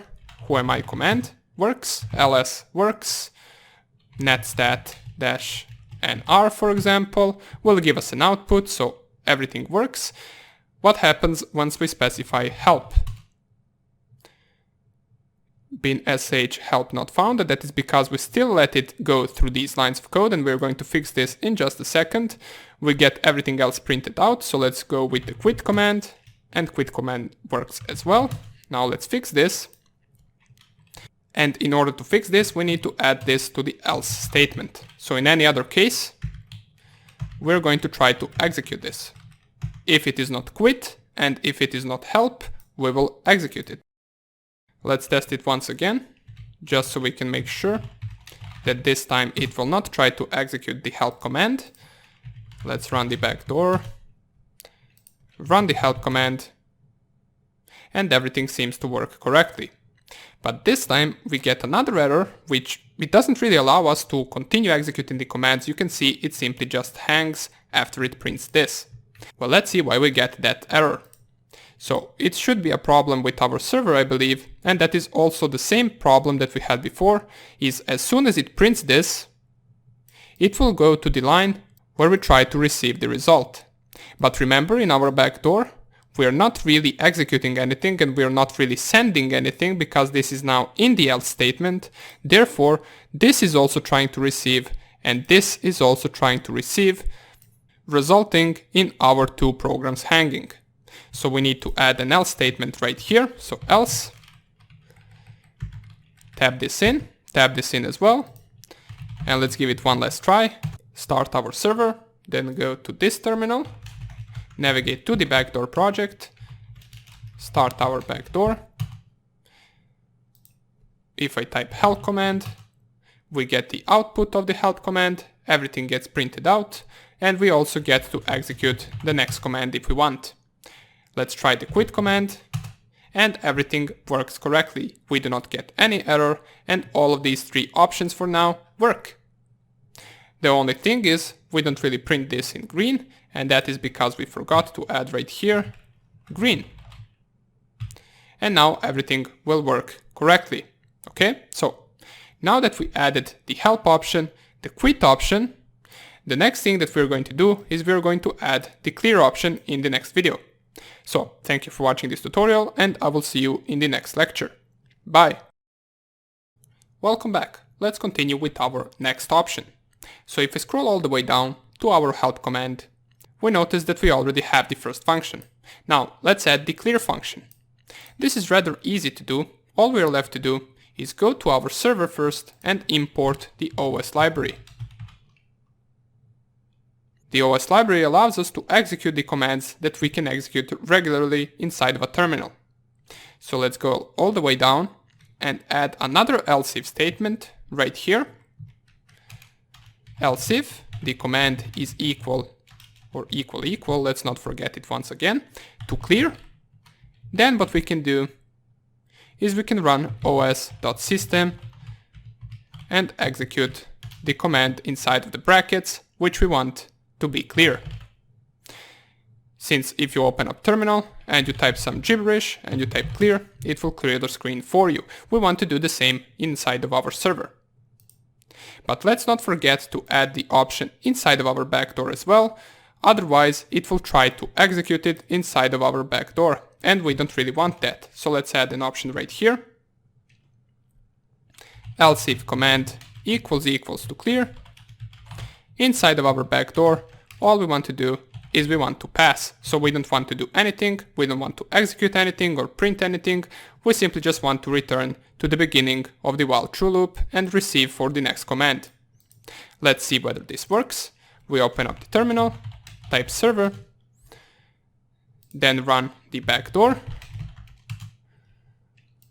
Let's execute ifconfig, and if I type clear right after it, it will clear the screen for me. So it works correctly. Let's quit the program, and in the next video we're ready to go on with the next command, which in our case will be to change directories. Okay? So this was one of the easiest options to implement, therefore this video will be this short, and in the next one, as I said, we're going to go to the cd command. Alright, see you there, bye. Welcome back, and by now we already got two options that we coded. The third option that we should do right now is the changing of the directory. If you simply just run our server right here, and you run the backdoor, you can execute all of the commands, of course, such as whoami, ls, and all of the other commands that you can execute in the terminal. If I type pwd, it will give me my current working directory, or the directory in which I'm currently inside of this program, and it is inside of our backdoor project. But if I, for example, want to go one directory back inside of the PyCharm projects, inside of a terminal, a regular command will be cd and then 2 dots. But if you press here enter and you type pwd once again, you will still be in the backdoor directory. Therefore, this cd command doesn't really work for now, so we need to code it inside of our program. Let's quit this and let's go to our server and backdoor. Let's add another option below clear. Else if command equals cd and then space. Now make sure that you add this space because cd and cd space command are not the same, especially in Windows. If in Windows you type cd, it will print you the current working directory. but if you type cd and then the directory name, it will change the directory into the directory that you specified.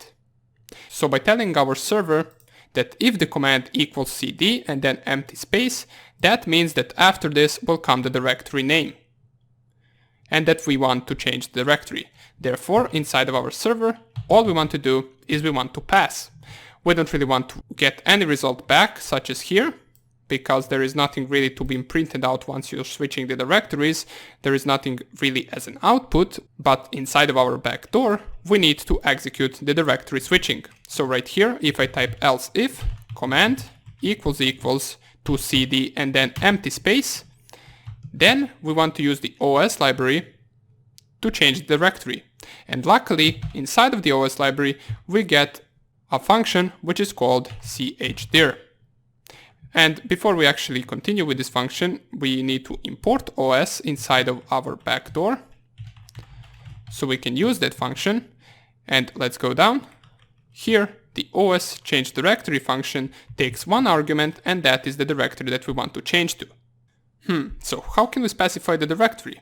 Well, we know that the command will look something like this. So let's type it right here. The command will be something like this: cd desktop. The first three characters are what we are specifying right here. So these are the first three characters. Therefore, what we can do, we can simply just compare else if command and then first three characters, which we specify by opening square brackets and then typing 2 dots up to 3. That means we are comparing only first three characters. If they're equal to this, then we can change the directory of the rest of the command. So we can change the directory of the command and then 3 characters, and from there. What this means is we're going to compare this part, and if it is equal to cd and then empty space, then we are going to perform the os.change directory onto this part, which will change the directory to the desktop directory. Otherwise, this will not work if we don't specify it like this. First of all, let's delete this, and we need to add the same thing inside of our server. So what we are comparing right here is we are comparing first 3 characters. Let's see whether this will work. This is all we need to specify in order to change the directory, and now we can test it out. So Python 3 server, and let's run the backdoor once again. If I type pwd to check my current working directory, we are in the backdoor directory. Let's go one directory back, so cd and then 2 dots, and then I type pwd once again, and now it seems to work. We are in the /root/pycharm projects directory. If I type ls, we should see all of our previous projects, as we can see them right here. Good, now we can change the directories. We can go to the vuln scanner if we want to, and we can check the contents of the vuln scanner directory. So we successfully coded the cd function, or the changing of the directory option, to our backdoor, and now we are ready to proceed onto the next option, which is going to be the uploading of the files to the target machine. Okay, so thank you for watching this tutorial, and I will see you in the next lecture. Bye! Welcome back, and it is finally time to code the upload and download function. Now, these are also some of the crucial options that our backdoor will have. With this, you can download any file that is stored on the target machine, and you can also upload your own files, whether they are scripts, different malware, or basically anything you want to, you can upload on target machine. So we're going to start off with the upload function, and let's do it first inside of our server. We need to add the else if option right here inside of our while true loop, so else if command. And we're going to do the same thing that we did with the cd command, and that is we're going to compare the first 6 characters. Whoops.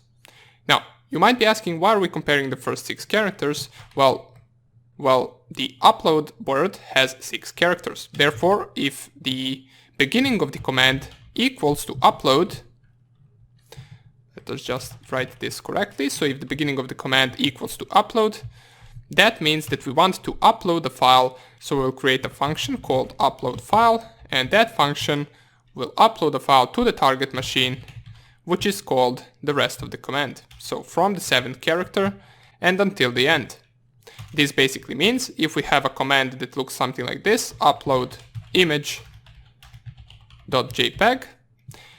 it will compare these first 6 characters, and if they do match, that means that we want to upload a file, and then it will perform the upload file function onto the rest of the name, which is the name of the file that we want to upload.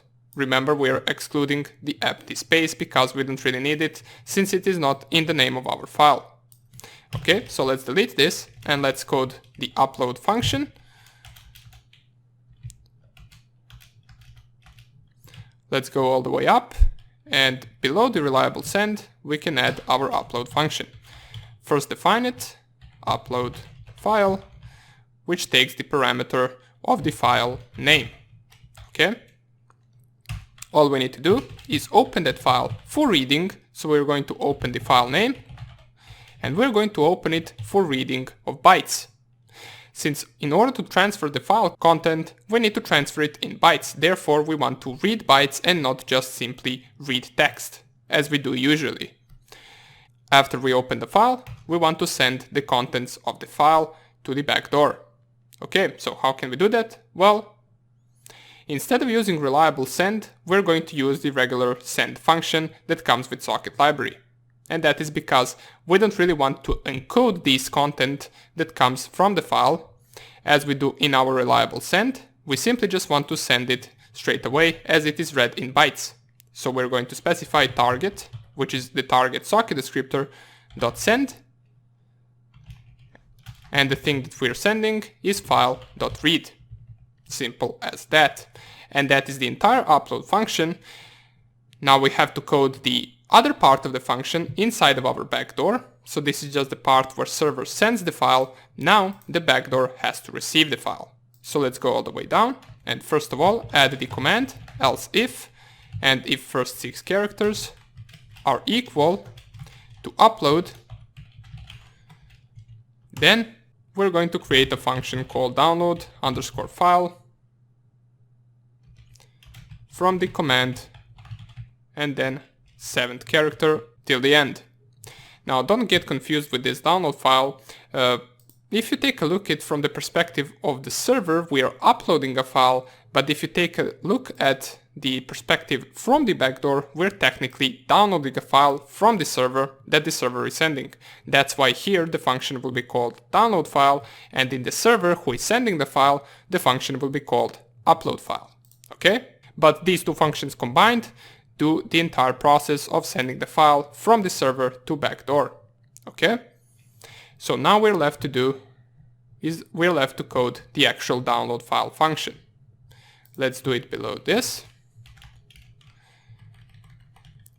Let's define it first. So define download file, and it takes the parameter of file name.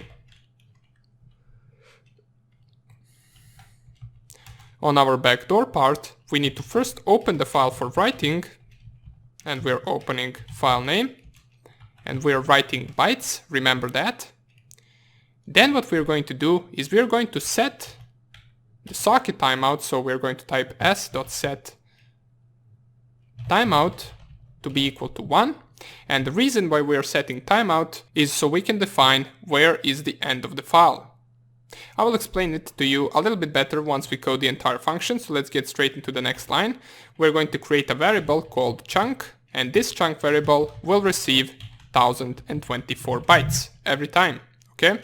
And now, while chunk exists, so while chunk is not equal to none, we're going to write those 1024 bytes inside of the file, so f.write, and in the brackets we specify chunk. After it, we're going to try to receive more chunks, so chunk equals s.receive, and then once again 1024 bytes. And then I'm going to accept socket timeout as e.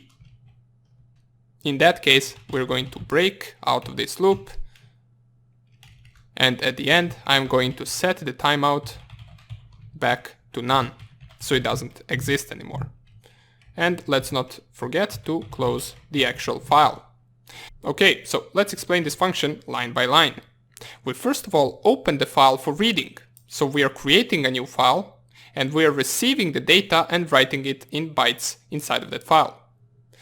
The reason why we set this socket timeout is so we can accept and break out of this loop if needed. If we don't have the timeout, it will infinitely try to receive 1024 bytes and it will never stop.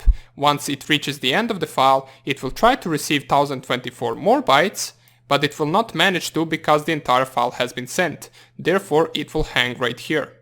That is why we implement this timeout function.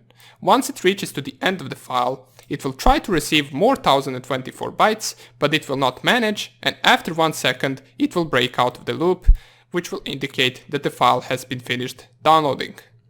Then we will set the timeout back to none, so it doesn't present us the problem with other commands right here that require socket object, and then we close the file. Okay? Now, let's see whether this will work. So what I'm going to do is I'm going to open the terminal right here where we're going to run our server, and I'm going to transfer the backdoor to my Windows 10 machine. Then I'm going to compile this backdoor right here, and then we will see whether I can upload the file from the server to this Windows 10 machine. Okay, so let's do it. I will plug in my USB drive. Okay, so it has already been plugged in. And then what I can do, I can type ls and copy backdoor.py to media, root, and then the USB drive. Once it is copied, I can unplug my USB drive right here. Go to my USB drive, paste the backdoor right here onto the desktop, and then open up the command prompt, navigate to the directory where the backdoor is, which in my case is the desktop directory, so I will go to desktop. And before we actually try to compile this program, we need to make sure that we have all the libraries needed. So let's go to Kali Linux and check out which libraries does this program have. It has the subprocess, the socket, the JSON, and the OS library. I believe these are all standard libraries, so there is nothing really for us to install at the moment, so we can simply just compile the program right away. Type in the command pyinstaller backdoor.py -- one file -- no console. Press here enter. The compilation has finished, as it says right here, completed successfully. And now, if I go back to my Kali Linux and run the server, so I will run server.py, it will listen for the incoming connections. I will go to my dist directory right here, and I will run backdoor. Now, if you get this error right here, failed to execute script backdoor, that can mean two different things. Either you're missing a library or you have some syntax error inside of your code. So let's go and check it out. If I go back to my Kali Linux, we can leave the server running. It really doesn't matter since the problem is not in server but in backdoor. Let us check out whether we imported all of the libraries that we might need. So we used socket, we have the OS library, we have the JSON library. Let's check out inside of our command prompt whether we need to install some of them. So if we try to install JSON, for example, it will give us an error, which means that the JSON library is a standard library. If we try to install subprocess, it should also give us an error because that is also a standard library. Oops, we want to pip3 install subprocess. Yes, we have all the libraries, so let's see whether we have some error inside of our code. Well, the first thing that we notice is that we're actually trying to connect to the localhost IP address. Instead, we want to try to connect to the Kali Linux IP address. So let's go to our terminal, type ifconfig. The IP address of Kali Linux is 192.168.1.4. I will copy and paste it instead of the localhost IP address. The reason why we cannot use the local host is because right now we are running the programs on two different machines, therefore it cannot really connect to the local host if we are hosting the server on a different machine. We also need to change the IP address inside of our server, so therefore we need to close this connection, exit the terminal, let's go all the way down where the IP address is, and then paste it right here. so that the server can bind the local IP address of Kali Linux with the port 5555. Okay? So everything seems to be good right now. If I go and plug in my USB drive once again, we open it up.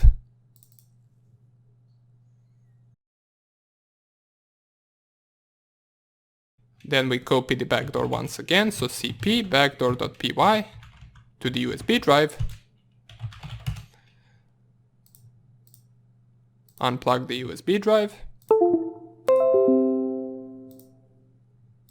Let's paste the changed backdoor.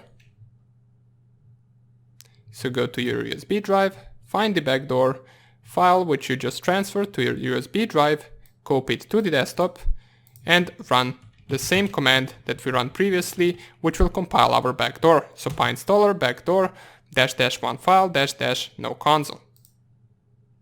While it is compiling, let's go to our server and run it. So open up your terminal and type python3 server.py. It will listen for the incoming connections, but right now it will listen it on the IP address of 192.168.1.4. This has finished compiling. Let's go to the dist directory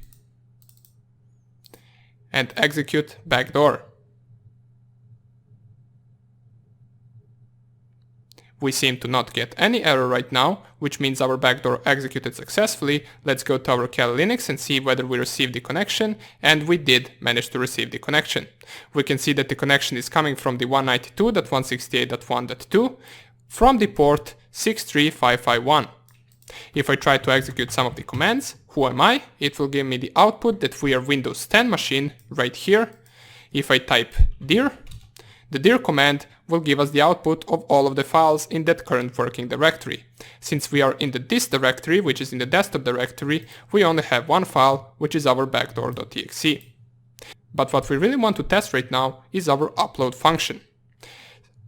Right now, inside of my directory, inside of my backdoor project, I have an image.jpg. Let's see whether we can actually transfer this image onto Windows 10 machine. If we notice, this directory is empty, it only has this backdoor file. And right now, if I type upload image.jpg, I don't need to specify path since this is in the same directory as our server. Click on enter. Let's see whether we can execute the commands right after it, and we can. And if we go to this directory right here, we have image file inside of it. So let's open it up. And we get the exact same image that we uploaded from our Kali Linux machine.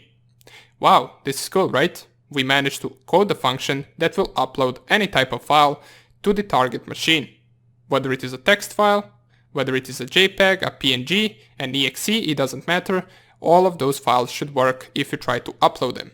Great. So our upload function works. Let's also see whether we quit the program successfully once we type quit.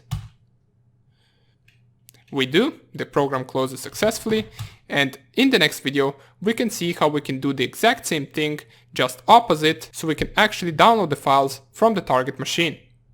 Thank you for watching this tutorial, and I will see you in the next lecture. Bye! Welcome back. Let's create the download function. So in the previous video we created the upload function and we added both parts of the code into the backdoor and the server. Now we have to do the same for the download. But if we think a little bit about it, the download function is rather the same as upload function, it's just reverse. The part of the code that we coded for the upload function and we placed in server should now go to the backdoor, and the part of the code that we coded in the backdoor should now go to the server. But let's start off with initiating the else if statement inside of our server. So else if, the command, and then first 8 characters, because that is how many letters download word has, equals to download. Then what we want to do is we want to perform the download function. So download file from the command and then 9th character till the end. Okay, so let's code the download function right here. If I go, I can code it right below the upload file. So download file takes the file name as parameter. And what we can do, we can go to our backdoor and copy the download file function straight out of our backdoor. So Control C, and then paste it right here. Of course, there are a few things that we need to change, such as, for example, instead of s.setTimeout, we need to specify target.setTimeout, here also target, and here also target. And let's not forget, at the end of the function, we need to close the timeout, and therefore we need to set the target once again. Okay, so we simply just copied it from the backdoor into our server, and now we can do the same thing inside of our backdoor. So let's go right here. First of all, add the else if statement. So else if command first 8 letters are equal to download. Then what we can do is we can upload the file. Once again, don't get confused by these two being reverse, because from our backdoor, if the command is download, that means we're uploading the file to the server. Okay? And we're uploading command 9th character till the end. Let's create the upload file function right below here. Def upload file takes file name as parameter, and as we did previously, we can copy it from the server. Let's copy these 2 lines, Ctrl+C, and add them into our backdoor. Make sure that we change this target to the S, since the S is the actual socket descriptor inside of our backdoor. And this should pretty much be everything that we should do. Let's test and see whether this works. Let's plug in our USB drive. Open the USB drive. Now we can copy the backdoor to the media/root/USB drive. We already know this entire process, so let's plug out our USB drive, and now we can compile the program inside of our Windows 10 environment. So copy the backdoor to the desktop, and right here we can open up our command prompt, go to desktop, and run pyinstaller backdoor.py --1 file --no console. Click on enter. Okay, so it's completed successfully. Let's close this, go into our disk directory, copy the backdoor to the desktop, and now we're going to run our backdoor. But before we do that, we want to go and run server first. So python 3 server.py, listening for the incoming connections. Let's run the backdoor. We don't get any error, so I assume that connection has been established, and it has. So let's run some command just to test and see whether it works. It does work, and now we're going to try to download this image right here. This is an image from Udemy, so we're going to try to download it and get it on Kali Linux. Okay, it is called another image.jpg. Let's go and type the command download another image.jpg. Click enter. It seems to not give any error. Let's run another command to see whether everything worked. And it did. We can execute the commands afterwards. And now let's see whether we have the downloaded image inside of our directory. Here it is. If I double click on it, it will open up inside of my PyCharm. So we successfully downloaded an image from our Windows 10 target machine. Now we have the both upload and download function ready to work, and we can upload files to the target machine and download any file that we want from the target machine. How cool is that? In the next video, we're going to take a look at how we can actually implement a screenshot function and take screenshot of the target's desktop. That one will be excited to do, so I hope I will see you in the next lecture. Bye! Welcome back. And now we come to one of the more exciting parts about our backdoor, and that is the ability of the backdoor to take screenshots of the target's desktop. So for this, we're going to need to use an additional library which we're going to import later on. But first thing, let's start with the part of the code of our server. So as usual, for each and every function and each and every option of our backdoor, we're going to add an else if statement. So else if, the command, and first 10 characters, because screenshot has 10 letters, if they are equal to the screenshot, then what we want to do is, believe it or not, is the same thing that we did with download file function. So let's go to the download file function, copy it entirely, and paste it right here. Now before we change the things that we need to change, let me explain this. The reason why we're using the same part of the code is because really the only thing that our server is doing is downloading an image from the target machine. The target machine is the one that is going to take the screenshot, and there the code will differentiate. But here, from our server, we only want to download an image, therefore we use the same code as we use for the download file option. But there are certain things that we need to change right here. First of all, this file name does not exist, and we need to make sure that we can capture multiple images and not name it the same way. So how can we do that? Well, we can add something like this. We can call it screenshot, and we can add %d. This %d will be switched with the count variable. Now you might be asking, well, we don't even have a count variable. Well, we're going to define it at the beginning of our function. So at the beginning of target communication, set count to be equal to 0. What this will do is the first time that we actually take screenshot, it will save it as screenshot 0. Then if we try to take the screenshot a second time, it will save it as screenshot 1, and so on and so on. But in order for it to do that, at the end of this screenshot part of the program, we need to increase the count variable by 1. Alright? And one more thing that we're going to do is we're going to increase the timeout from 1 second to 3 seconds. And that is the best time that I use for the screenshot part of the code. We're setting it to be longer just to make sure that our program doesn't fail. Okay? Everything else can remain the same. There is nothing really to change about this. We can proceed to the part of the code of our backdoor. So as I mentioned at the beginning of this video, we need to import an additional library which is going to be called PyAutoGUI. Okay? This is the library that we're going to use in order to capture the screenshot. So just we don't have this red underline, let's install it using our pip, even though we're not going to compile it and run it inside our Kali Linux. But let's just install it so we don't get these random errors just because we don't have the library inside of our virtual environment. Okay, so it will take some time to install. Seems like it is a large library, therefore we are going to wait for it to finish. And now let's code the part that will take the screenshot.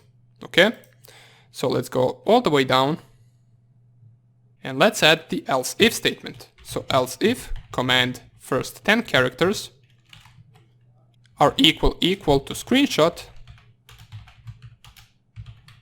Then what we want to do is we will call the screenshot function that we're going to code in just a few seconds. And after it, we want to upload the file, which will be called screen. Let's just call it screen. And since this will take a PNG screenshot, let's call it screen.png. Okay, before we continue with the rest of the code from this else if statement, let's create the screenshot function. We can do it right here below the upload file. So let's define it first, define screenshot. And this function has only 2 lines of code, which we are going to write like this. So let's create a variable called myScreenshot, and it will be equal to PyAutoGUI .screenshot. And that is actually all we need to do to take a screenshot. The rest of the code is actually saving that screenshot with a name that we want. So myScreenshot.save, and we will save it with the same name that we specified below, which is screen.png. As you can see right here, we saved the screenshot under the name screen.png, and in our else if statement, right after we take the screenshot, we use the upload file function in order to send that image, and right after it, we want to delete that image. Now the reason why we are deleting that image, so that our target doesn't really notice an image of their own desktop. Okay, so we will os.remove, and we will remove screen.png. Okay, so this should be everything that we need to do. We are using the remove function from the OS library to remove a file, in our case the screenshot, and right now we can test this program and see whether this works. Okay, so let's import our USB drive, open up our USB drive on Kali Linux, and then copy backdoor to the /media/root and then the USB drive. Unplug the USB drive. And I know that this process is getting repetitive, but we have to do this after every video so we can test each and every function of our backdoor. Let's go right here, open up the USB drive,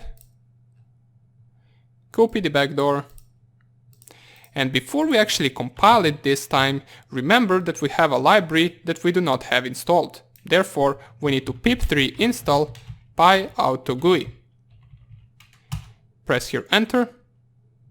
It will install the library for us. In my case, the requirement is already satisfied. For you, it will install the library, and after it, we can compile the program.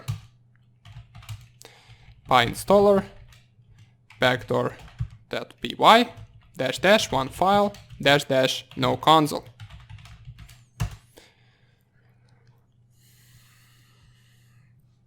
Let's run our server in our Kali Linux machine.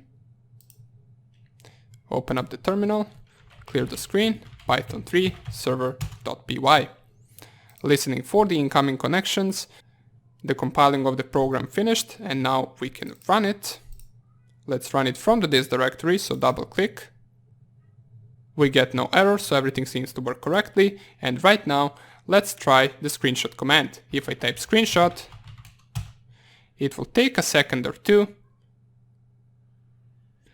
If I type who am I, we can execute the commands right after it. And if I go to my directory right here, we get screenshot 0 inside of our PyCharm directory. Now let's double click on the screenshot 0. And it seems that it didn't save it as the PNG. And that could be because right here inside of our server, we can add .png, or we can simply just go like this to the home, then to the PyCharm projects backdoor, and we can open the image ourselves. Okay, so here it is. We opened the screenshot and it managed to take the screenshot of the target's desktop. Now, the reason why we are seeing Kali Linux is because the Kali Linux is being ran on the target's desktop, therefore we see Kali Linux. If I lower this screen, let's enlarge this just so I can open the PyCharm, and I type screenshot once again.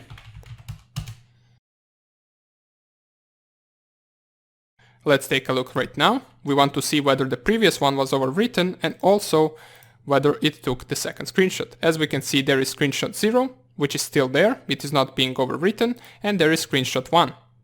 And here is the second screenshot that we managed to take on target's desktop. So our function works really well. Great. Now what we're left to do is we're left to implement the keylogger in next video, and also after it we need to implement the persistence, and our backdoor is officially finished. So without further ado, let's get straight into implementing keylogger in the next video. See you there. Bye. Hello everybody, and welcome back to this tutorial where we are going to create our keylogger, upgrade it a little bit, and then implement it into our backdoor. Now of course, we already have the base part of the keylogger since we coded it in the previous project, so there is no need to do it again. Therefore, the first thing that we're going to do is we're going to copy that keylogger into our backdoor project. So let's do that right away. Open up your terminal. Let's go one directory back, enter our keylogger project directory and copy keylogger.py to the /root/pycharm projects/backdoor. Once we do that, we can exit the terminal and we will have the keylogger inside of our project. Okay, good. Now, the first thing that we notice is that we're missing this library. So let's install it right away so we don't get those annoying red lines. Let's type pip3 install pyinput. And the first thing that we're going to do is we're going to convert our keylogger into a class. That's right, we're going to use our keylogger as a class once we import it inside our backdoor, and we're also going to add some cool features to this keylogger. Okay? Now, Straight away, since this is a keylogger for Windows, we can delete this line, as we're only going to use the path to be the os.environ of the app data, where we're going to hide our processmanager.txt file, which will store the keystrokes. Okay? Now, let me lower this, and let's import two more libraries that we're going to need. The first one is the OS library, The first one is the time library, and the second one is threading library. That's right, we're going to use threads inside of our keylogger. The next thing that we want to do is we want to create the class. Now we can call this class simply just keylogger, it doesn't really matter, just make sure that you add capital K, indicating that this is a class. We will paste these variables to be the part of the class. So let's tab everything in, as well as the functions. You need to tab every line so it can belong to this class. And then we're going to fix the errors, because the class has different syntax than just regular functions.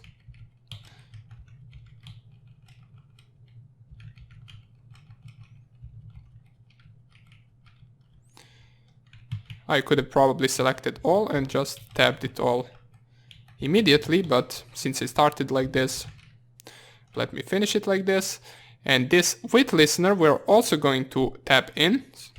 It will also belong to the class itself, but we are also going to add it straight away into a function. That function will be called start. And this function will belong to the class, therefore it will be a method. It will take the self parameter as an object, and it will take the global listener as a variable, which we will use right here. Okay, so this is our start method. Now let's check all of the errors that we have. So we defined these two variables at the beginning, nothing wrong here.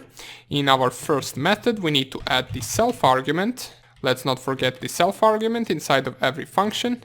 So the write file should also have the self argument. And also whenever we call a method, we need to call it with the self argument specified before. Okay? Let's see whether we have another error. Here it is. The path, well, we need to specify self.path. We cannot really use just path, since the path is the variable that belongs to the keylogger class. So we use the prefix self. And we also need to add the self argument to the start. Okay, we already have it right here. And we also need to add the self argument inside of our listener when we call the onPress function. Okay, now that we fixed all of the errors that we had, let's also add the self arguments to all of the variables. Inside of our onPress function we have global keys and global count. Now this is something that we can delete straight away. So let's delete it right here. And instead of appending right here, we can append self.keys, and we're appending key. We also want to type here self.count to be increased +1. And inside of this class, we are not going to have the init function because we defined everything right here. Therefore, there is no need for us to have the __ init function. Right here, instead of checking the count, we want to check if self.count is greater than 1. If it is, then we will set the self.count to be equal to 0. We will call the self.write file onto the self.keys. And then we will set the self.keys to be equal an empty list. Alright? If I'm not mistaken, that should be everything that we need to change. Right now, let us add a function that will read the keystrokes that are inputted inside of a file. And you're going to see in just a second why we need that function, so let's first create it. We're going to call it read logs. It will take the self argument since it belongs to the class, and then we can open the file, which is at the path or at the self.path location. We can open it for reading of text, and we can open it as f. And we will return from this function f.read, which will read all of the contents from this file. Okay, so right now, let us go all the way down, check right here, and let's add another function, which is going to be the self-destruct function. But before we actually code the contents of this function, we're first of all going to define it. And before we add anything to it, right below we're going to create the main part of the program. So we want to make sure that this keylogger can be ran individually. You do not need to import it in Backdoor. In case we need it, we can import it inside of our Backdoor and use it like that. So in order to make this a standalone program as well, we can specify if __name __ equals main. Then we will run our keylogger. In any other case, once we import it, this part of the program below this if statement will not get ran. Okay, so we're going to initiate a keylogger object, which we will call keylog equals keylogger, and we will call a thread on that keylogger. So how do we do that? Well, we will specify the thread object to be equal to threading.thread, and the target function will be keylog.start. And you will notice that the start function will start our listener, and it will also process our keys, which will call the onPress function, and the onPress function will call the writeFile function. In case we want to read the logs, then we need to call the readLogs function separately, but before that we need to first of all start this thread, and we start it by specifying the start function onto our thread object. Now here comes the interesting part. How can we make all of this work? I know it might be a little bit confusing, but stick with me right here, we're going to finish it up soon. First, what we need to do is inside of our self-destruct function, we will add a variable called self.flag to be equal to 1. After that flag is set to 1, we will call listener.stop, which will stop the listener, and we also want to os.remove self.path, which will remove the file containing all the captured keystrokes, which will self-destruct all of the keystrokes that were saved on the target PC. Okay? So now that we did that, we need to make sure that we are running the keylogger until this function is called. So how can we do that? Well, we created the self.flag variable, or we set the self.flag variable to be equal to 1, but this has to be a global variable in order for us to access it right here as well. So let's go at the beginning of our class and define the flag to be equal to 0. And as long as the flag is equal to 0, we will run our keylogger. So we will specify that right here. In order to access the flag outside of our class, we will specify while keylog.flag is not equal to 1. We want to print the logs. So the logs we will store inside of a logs variable, and the logs will be equal to keylog.readLogs. And remember, readLogs function simply returns all of the contents from our file where the keystrokes are captured. Okay? Then we can print the logs, and then we can call keylog.self-destruct, which will destroy and delete our file with all the keystrokes. And at the end, we will join the thread, and this will close our program. But before we actually test this, we need to make sure that we are doing this at every 10 seconds. So time.sleep 10. There is really no need to do this all the time. We can simply just do it every 10 seconds. So once we capture enough keystrokes, we can print it to the screen, and then we can self-destruct. Just 1 second, this has to be actually out of the while loop. So now it should be good to go. We're simply checking whether the flag is not equal to 1. If it is not equal to 1, we will read logs. If it is equal to 1, well, then we will self-destruct. Okay, so let's test our program. What this program should do is it should sleep for 10 seconds. Then it should print out all of the keystrokes that we inputted in those 10 seconds. It should print those keystrokes, and then it should self-destruct or delete that file. After it will join the thread, and it will close the keylogger. So let's test it out. In order to test it on Linux, before we transfer it to Windows, we need to type this in hash. So it is a comment, and we will add a path to be equal simply just process manager.txt, and we need to add this between single quotes. Okay, here it is. Now let's test this program. If I go right here and Python 3 keylogger.py, it started the program. Now let's type some random things right here. How is your day today? Let's see whether this will get printed right here. It does get printed right here. If we type something else, such as for example, what is your name?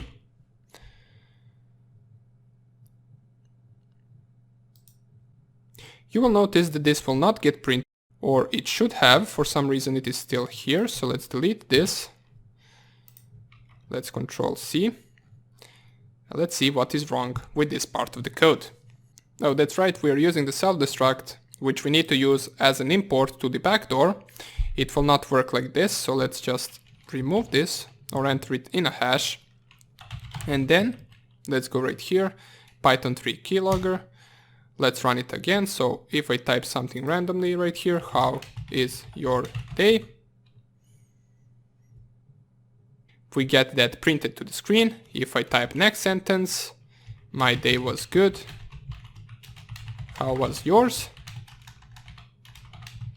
We get that printed as well as the first part. So if you don't want this printed again, you can simply just clear the logs every time you put something in. Okay, now let's delete this. Let's close our keylogger. And now that we upgraded it a little bit, in the next video, we can import this inside of our backdoor and make it even better.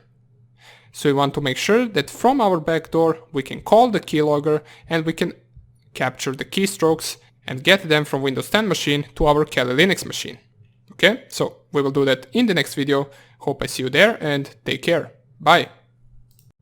Hello everybody and welcome back to the final part of our keylogger, and let's implement it finally into our backdoor.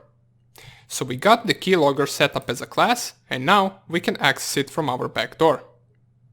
There is nothing here that should be changed for now, so let's go straight into our reverse shell and go down to our shell function.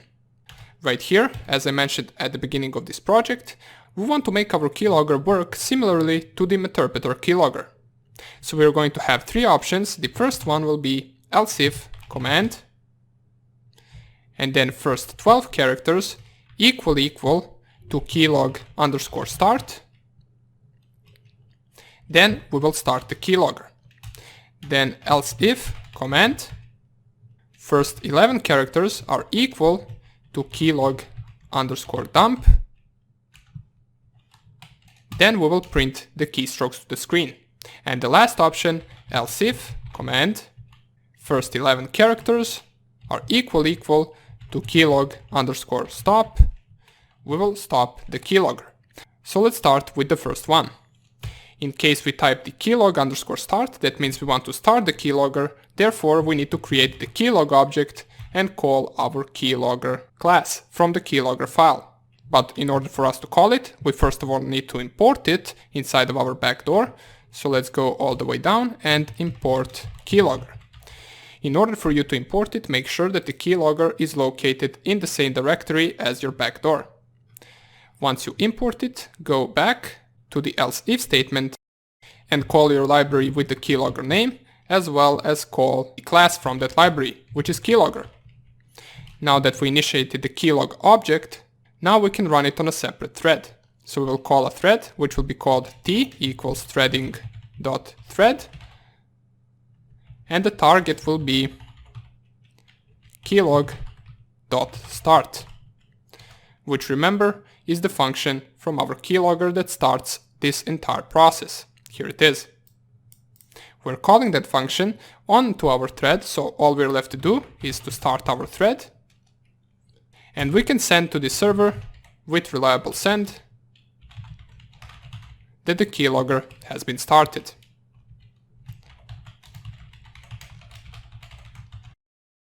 So we don't have to code anything inside of our server part of the code. We will simply just send a message, keylogger started.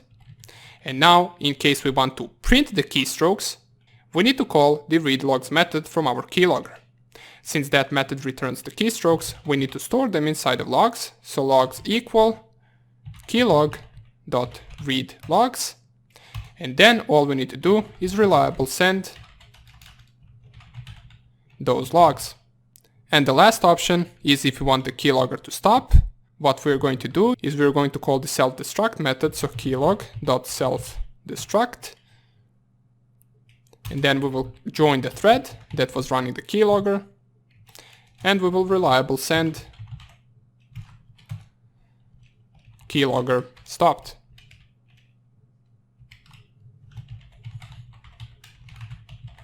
Simple as that. Now it says that we do not have the threading library, so let's import it right here. Import threading. And let's go to our keylogger to see whether everything is set correctly. We first of all want to unhash this because we're going to test it right now inside of our Windows environment, and we want to hash this one. And everything else should be good to go. Once we stop the keylogger, we're calling this self-destruct method, which will set the flag to equal to 1, and it will stop the listener as well as remove the process manager.txt. Okay, so now that we did that, we need to transfer both of these files to the Windows 10 machine in order to compile them. So let's do that right away. We will call our USB drive to come to Kali Linux. Let's open it up. Let's copy both the backdoor and the keylogger to our USB drive. So let's navigate first to the PyCharm project and then backdoor. Copy keylogger.py to media, root and then USB drive, and then copy backdoor.py to media, root and then USB drive. Click enter, and now we can unplug our USB and compile these two programs. Okay, so open up your USB drive on your Windows machine. Find the backdoor, here it is. Find the keylogger, here it is. And now we can compile the backdoor. The crucial part is to have the keylogger in the same directory as backdoor, otherwise this will not work. Let's open up our command prompt, navigate to the desktop directory, and then pyinstaller backdoor --1 file --no console. Click enter. This will compile the program for us, so let us start the server while this is working. We will go right here. Let's start the server from the regular Kali Linux terminal and not start it from the PyCharm. This one should be better. Let's lower this. And Python 3 server.py. It will listen for the incoming connections, and right now, if this has finished, we can run our backdoor. Double click. We don't get any error, so let's see whether we received the connection, and we did. Target connected from this IP address and from this port.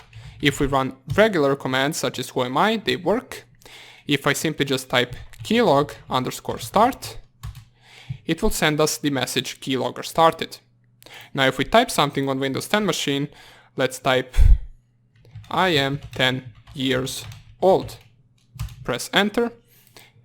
And if we, for example, want to read those keystrokes, we can type keylog_dump, and it will print us right here everything stored in the process manager.txt. And here is I am 10 years old. Now the reason why we have all of the previous things is because we tested our keylogger before and we created the process manager.txt. Even before we did that, that's why it has previous things stored as well. If we type something else, such as for example, hello from another site, and we type keylog_dump again, we will get printed everything as well as the new thing that we typed, hello from another site. Now let's test the final option, which is keylog_stop.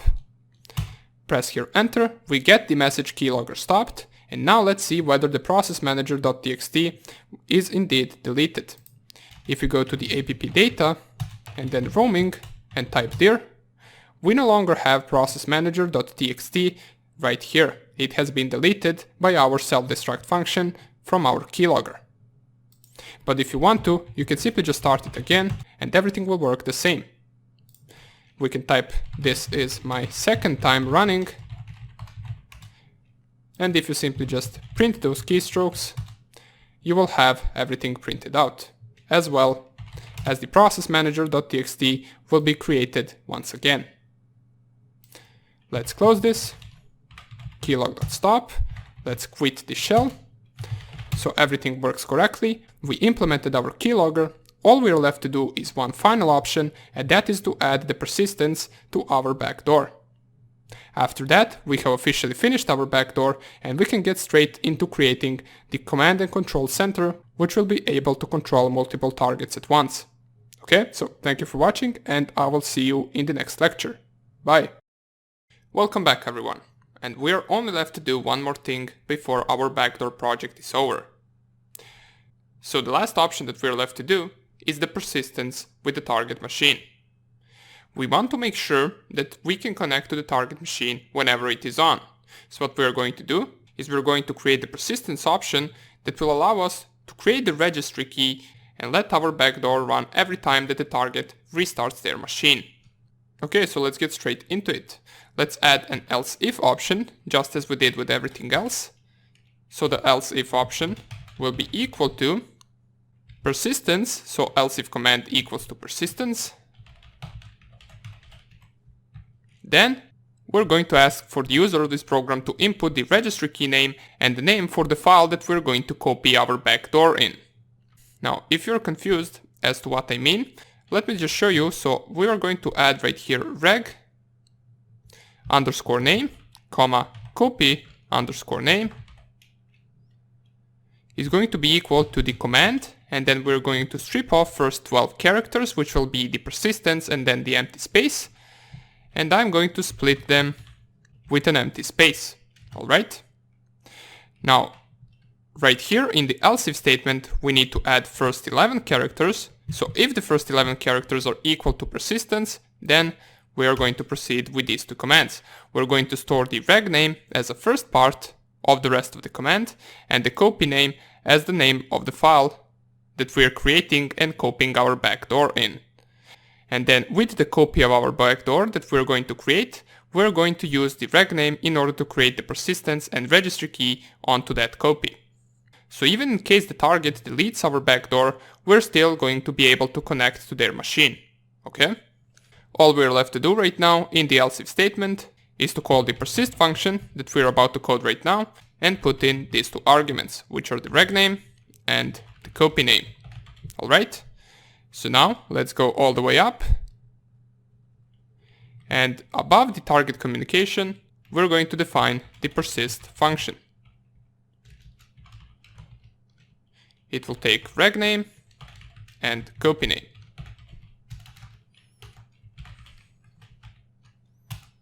First, we need to create a location or the path to where we want to create our copy of backdoor. Now that path can be the same as we used in our keylogger, which is the app data. That is a hidden directory, and most likely the target will never find that file. So let's create file underscore path, or more better, file underscore location equals os.environ. We're searching for app data. This is all already familiar to us, so nothing really to explain here.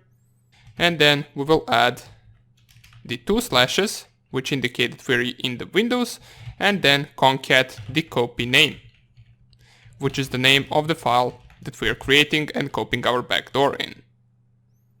Alright, now what we want to do is we want to check whether that file already exists, because if we run this 2 times, we don't really want to create the registry key twice, we only want to do it 1 time, so we're going to check whether this file already exists.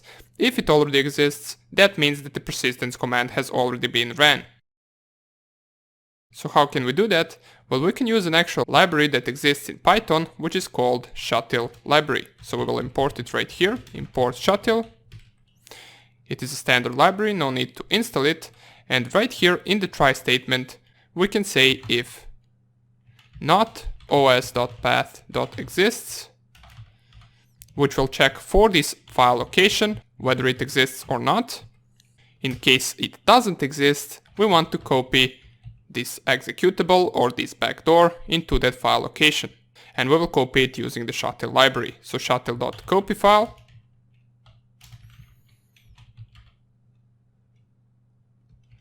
the first argument is what we're copying. In our case, we're copying our own executable, which we can specify by sys.executable. And to use sys.executable, we need to import sys. So let's go and import it right here.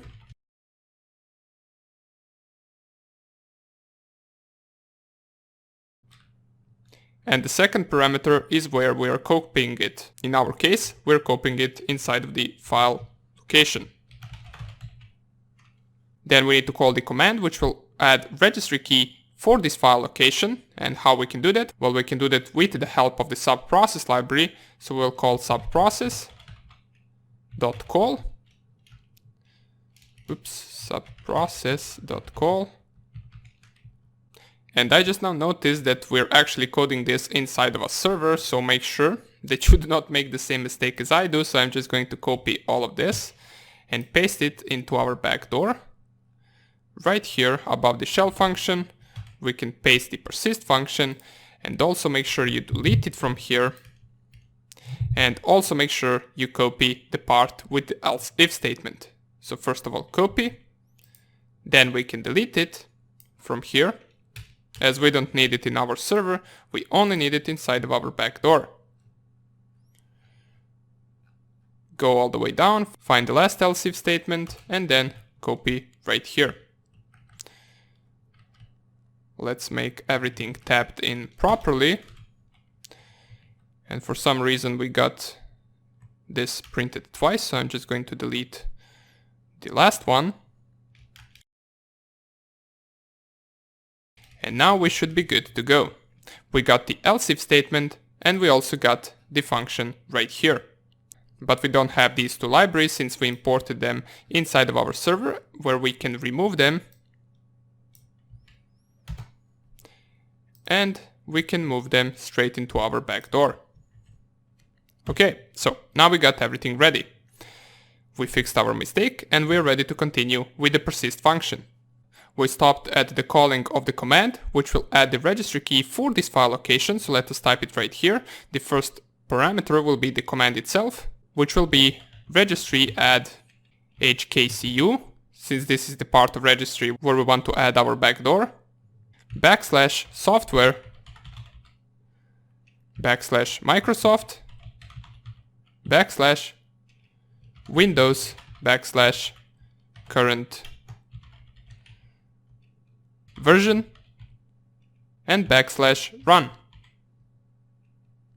Then we want to add space /v space and the single quote. After it we want to concat the reg_name, which is the parameter to our function that we will specify with our command from the server, and a few more options. So let's add and open single quotes, and in between the single quotes we specify space /t space reg_sz, all in capital letters, and space /d. Then specify space, then space, double quotes, exit the single quotes, and add plus file location plus open single quotes, and in those single quotes we specify double quotes. Okay. So this should be the entire command. Now if you also run this command inside of your command prompt, it will perform the exact same thing by adding the registry for the specified program. Now I know that the command is rather long, but we had to write it down. And what we forgot to do is add a second parameter to this call function, which is the shell equals true. So make sure you go all the way back. And at the end of this single quote, add comma and add shell equals true. Once we do that, we want to reliable send to our server that we successfully created persistence. So let's add it like this. And type created persistence with reg key. And then let's concat the reg_name variable. And that was the part of the if not statement. That is in case that this file location does not exist. In case it does exist, we want to specify in the else statement reliable send, and we want to prompt to the user of the server that persistence already exists. So we'll specify persistence already exists. And in the last statement, in the except part, we want to reliable send. In case none of these works, we want to reliable send error creating persistence with the target machine. Okay, so this should all be good. In case we didn't create some syntax error or something else, this should all work. So let's give it a try. We need to import our USB drive. I will copy the programs real fast, so we don't waste time transferring these files. Okay, so here are the two files, I copied them both. Don't forget the keylogger, otherwise the compilation will not work. And now let's compile the backdoor. But before I do that, I need to delete the previous directories that we used in the compilation and compile it once again. Let's also start our server inside of our PyCharm. Open the terminal, Python 3, server.py. Let's open the registry so we can see whether this will work correctly. It will ask you for the administrative privileges. In case you have a password, you will input it right here and click on yes. Here is the place where we are going to create our registry. It is in the hkey current user, /software, /Microsoft, Windows, current version, and in the run directory. Once we specify the command for the persistence, hopefully right here, the registry key will be created for the copied backdoor that will be located inside of the appdata/roaming folder, which we already know how to access if we go in our command prompt and change directory to c/user/the name of your account and then cd appdata and cd roaming. If I type dir, here is where our copied backdoor should be located. So let's give it a try. We need to run our backdoor, which hopefully compiles successfully. Run it right here. We get no errors, so let's go to Kali Linux. Wait for the incoming connection. Here it is. Let's run some random commands. Make sure that everything works. And if I type persistence, go to our help command to see what is the syntax for this persistence command. So we need to specify first the registry name. Let's call it hacked with capital H. And then space, and then the file name that we want to copy the backdoor in. Let's call it taskmanager.exe. Click on enter, and it will tell us that the persistence already exists.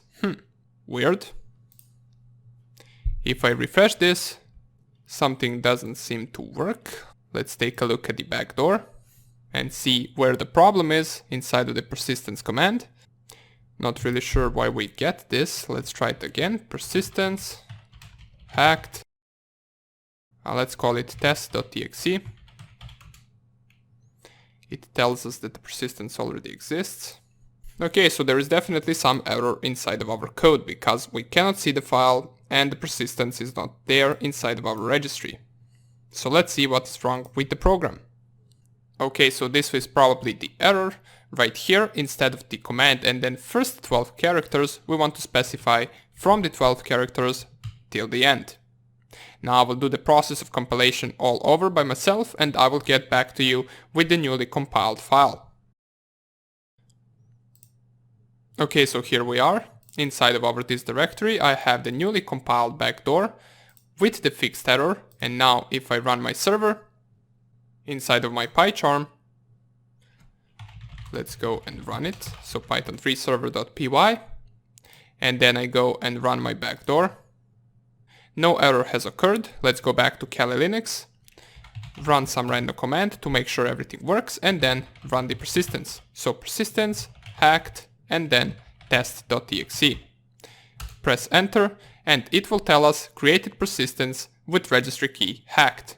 If we go to registry and refresh using the F5 button, we will see that there is a hacked registry key that is newly added with the path to this file right here, which is stored inside of the appdata/roaming.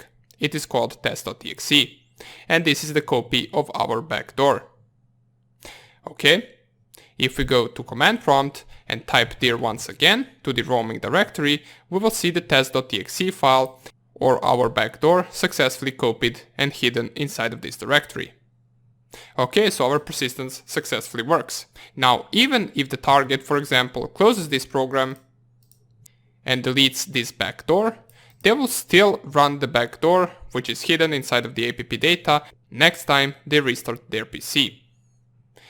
And it will happen every time they restart until that file is deleted from their app data/roaming folder. So that means we will have the access forever to that target machine.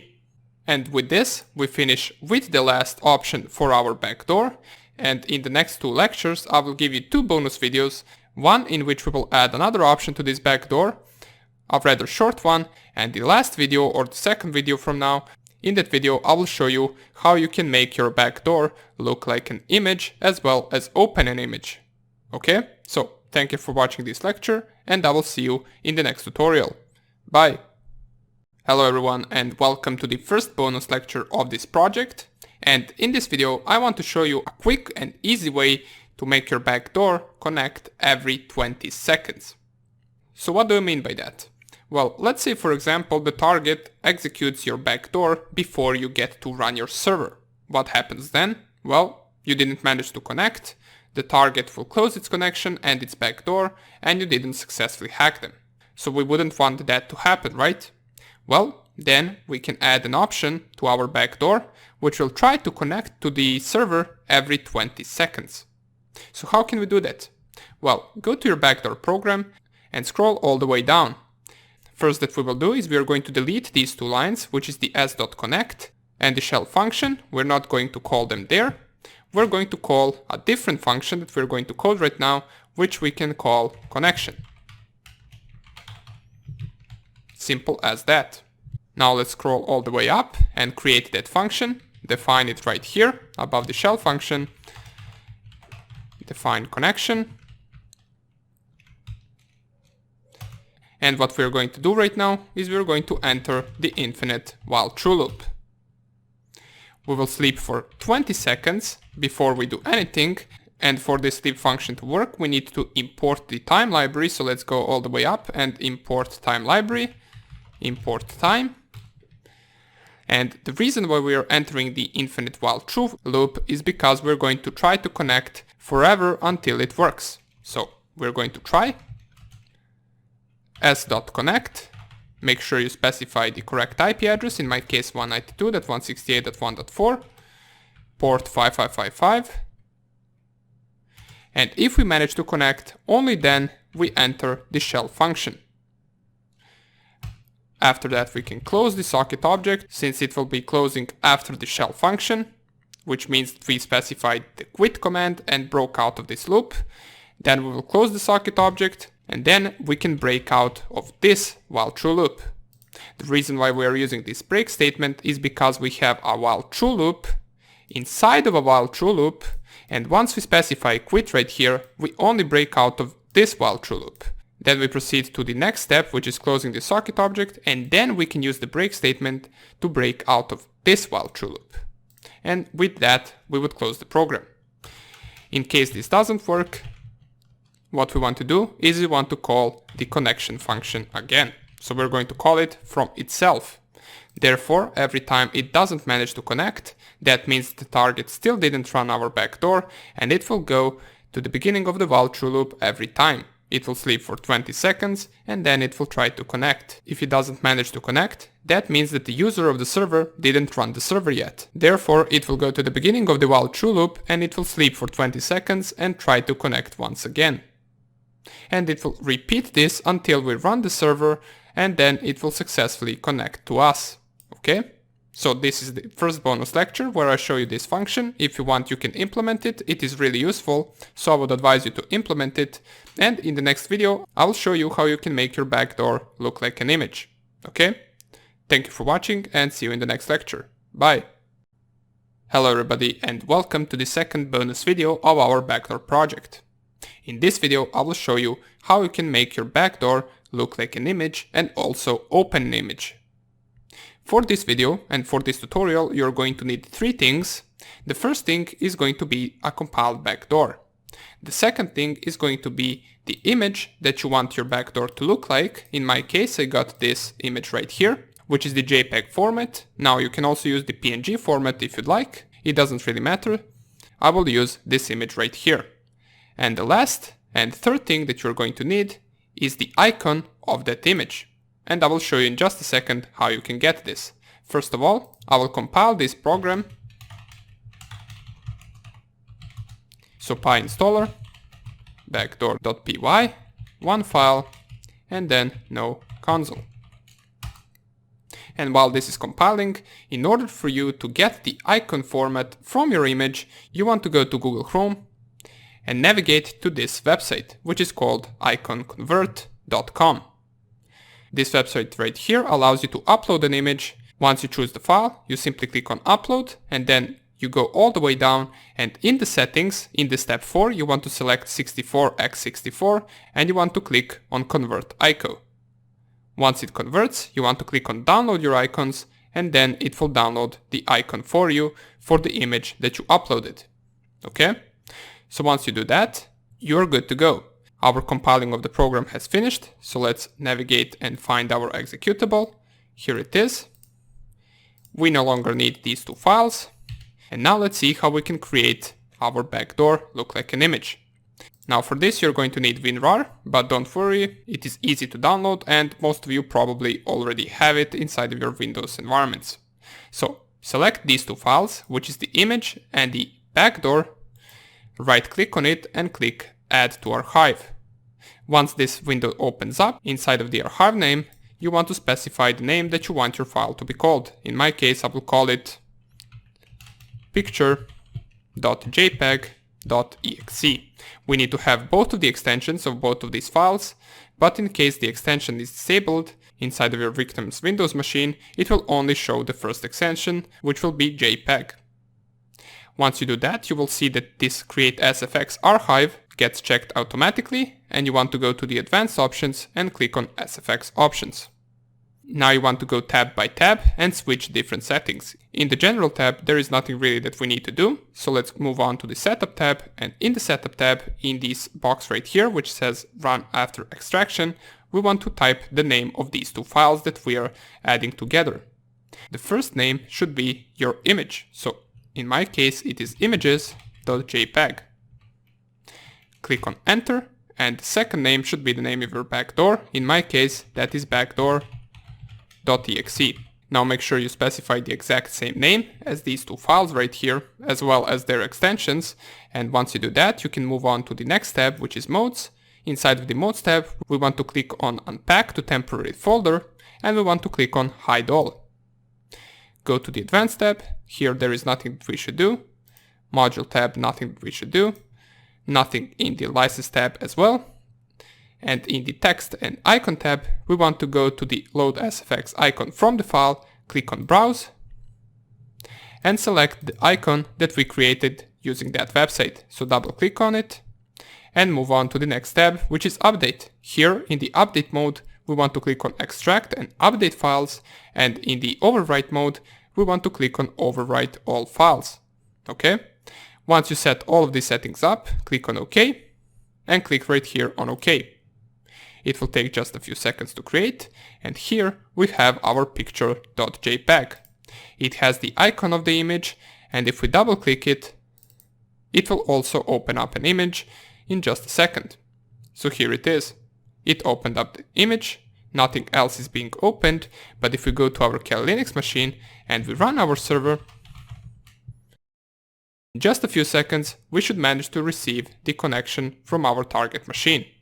Remember, we added the option which allows us to connect every 20 seconds, therefore this time we didn't have to run our server first, we could have run our backdoor, and now we are waiting for those 20 seconds to pass before the connection is established. And here it is. Here is the connection. Once again, on our Windows 10 machine, nothing is being opened besides of this image, and here we can start executing different commands. Alright? So that would be about it for this bonus video. Thank you for watching, And in the next section, we're going to start off with creation of our command and control server, which will do the same thing as this server, just it will be able to control multiple connections at once. And that is how you can create your botnets and use them for DDoS attacks or something else. Okay, so once again, thank you for watching and see you in the next lecture. Bye! Hello everyone and welcome to our Command and Control Center section, and in this section we're going to create a server that will be able to accept and maintain multiple connections at once. Now this will not be a coding along section because our program will more likely be the same as the server from the previous project. It will just have some minor changes that we're going to go through. Now of course you will have the program available to download at the end of this section, so you can simply just download it and follow this tutorial along. I'm going to explain what we changed, what we added, and why we added it. Okay, so let's get straight into it. What I did for this project is I didn't really create a new project, I just created a new file inside of our Backdoor project, which I named commandandcontrol.py. For this program we're going to need to import additional library, which is going to be the threading library. And down here you will notice that I copied the entire server code from our previous server. All of the functions, such as reliable receive, reliable send, upload file, download file, and target communication, all was copied to this program. All of those functions. And in each and every function, we added another parameter, which is the target parameter, as we can see right here. The reason why we added this target parameter to each and every function, I will explain in just a few seconds, but let's go down for now and go to the new part of the program. So here is where the program actually starts. We declare two different lists, the targets list, which is going to store all of the socket descriptors from all of the machines, from all of the target machines that are going to connect to us, and the IPs list will store all of the IP addresses from all of the target machines. We also declare a stop flag variable, which I will explain also in just a second, and we set it to be false. We then declare the socket object, we bind to an IP address with this port, we listen for the 5 incoming connection, and now we start a thread on a function called accept connections. This function is new, it was not in our server, so here it is right here. And what this function does is it simply checks for the stop flag. If the stop flag is equal to false, it will continue with the execution of this part of the program. If the stop flag is equal to true, then it will break out of this while true loop and then close this thread or this function. And what this function does, it is simply just accepts the connection. The reason why we need to run it on a separate thread is because we also want to be able to communicate with other machines that have already connected at the same time as this thread is running and accepting new connections. As we can see right here, we try to store the socket objects inside of target and IP. Then we append these two values to the targets list and the IPs list. The socket descriptor goes to the targets list, and the IP address to that target goes to the IPs list. Then we print to the screen that the target has connected. Alright? Once we do that, we enter another while true loop, which this is the new part of the program. It is rather the same, or it has the same idea as our server, just it has some different commands. These are not the commands that we use to communicate with one target, this will be the command that we will use to communicate with our command and control server. As we can see, we first prompt for the user of our program to enter the command. If command equals to targets, that means that the user wants to print all of the targets that are connected to our server. Therefore, we will create a counter variable, we will set it to be equal to 0, and then we will iterate over IPs list, which is the list that we created at the beginning of the program, in case you don't remember, and we also append all the new connections to that list. We will iterate for each IP in that IPs list, we will print that session with its own ID, which will be equal to the counter number at that specific iteration. And why I say at that specific iteration is because we increase the counter by 1 every time we print an IP address. Therefore, each and every session and each and every connection will have its own ID that we will use throughout the rest of the commands to communicate with those specific sessions. The next command needs no explaining, this is something that we use in our server as well. We simply just want to clear the screen. Once we have too much information on our desktop, we simply just want to clear and get rid of all of that information. Alright? The third command is the command where we compare first 7 characters with session. The reason why we do that is because the command will look something like this. So session 8. What this indicates is that we want to enter the shell function with the session 8, so we only want to communicate with session 8. What we do with this command is we first split this number, so we create a variable called num, and then we split from the 8th character, which is cutting out first 7 and empty space, and leaving only the number, which we then convert to integer and store it inside of num. Then we select that target from the targets list, or from the target socket descriptors, using this ID right here. Remember, this number will be the session ID, therefore once we select the tar number to be equal to targets, and then from the 8th element, we will get the exact same target that we want. We also want to get its IP address, so we use the same with the IPs list, using the same number. After we do that, we then enter the target communication with these two values. And let me just delete this before I show you the part where we actually added these two parameters to our target communication, and that is what I mentioned at the beginning of the program. We had to add those two variables so we can communicate with the exact target that we want to. Here we added target and IP, and in each and every function we also use the target, so we make sure that we know with which target we're communicating with. All the rest of the commands are from our server, so nothing really to explain here. Everything is the same. And now let's go all the way down, explain the rest of the code. The next command that we can run is exit, and this exit command simply indicates that we want to close our command and control center. With this exit command, all of the connections with our targets will be terminated. We do that inside of our for loop, so for each target in targets list, we reliable send, so we use our reliable send function to send to that specific target the quit command. And if you remember from our server, the quit command indicates that we want to close the connection with the target. Then we close the socket for the target, and then we close our own socket. And also, let's not forget to set the stop flag to be equal to true, so our accept connections function can also terminate. Remember, once the stop flag equals to true, the function will stop because we have this break statement. Okay? So let's go down onto the next command, which is kill. Now, this kill command can be a little bit tricky because it is used to only terminate one session. So for example, let's say we have 5 sessions available, we don't really want to terminate all 5 of them, and we only want to terminate session number 3. That's why we will type the command which will look something like this, kill 3. And this kill will be compared with this command, so first 4 characters, and this 3 will be the session ID that we get from the targets command. Once the targets command prints out all of the available sessions with their IDs, we will know which session belongs to which ID. Okay? Then we can kill session number 3 if we want, which we do by setting up the target first, so the target socket descriptor will be equal to targets list, and then the integer of the number that we specified next to kill. The IP will be the same thing, just with IPs list. Then we use reliable send function again to send only to that one target the quit command. We then close that target socket object and we remove that target from our lists, so it no longer stays there. And the last but not least command, which is one of the most important, is the send all command. Now this send all command also requires us to add some part of the code inside of our backdoor, which I'll show in just a second, but let's cover it first here. So we compare the command with send all, and this send all command simply does as it says, it sends the command to all the targets that are connected. We first of all initiate a variable, which is going to be the length of the targets list. We print x so we know how many targets we have connected. We set the I variable to be equal to 0, and then we enter a while loop. So while I is smaller than x, so while this right here is smaller than the number of targets that we have connected, we will select each and every target like this, and then we will reliable send that command to that target.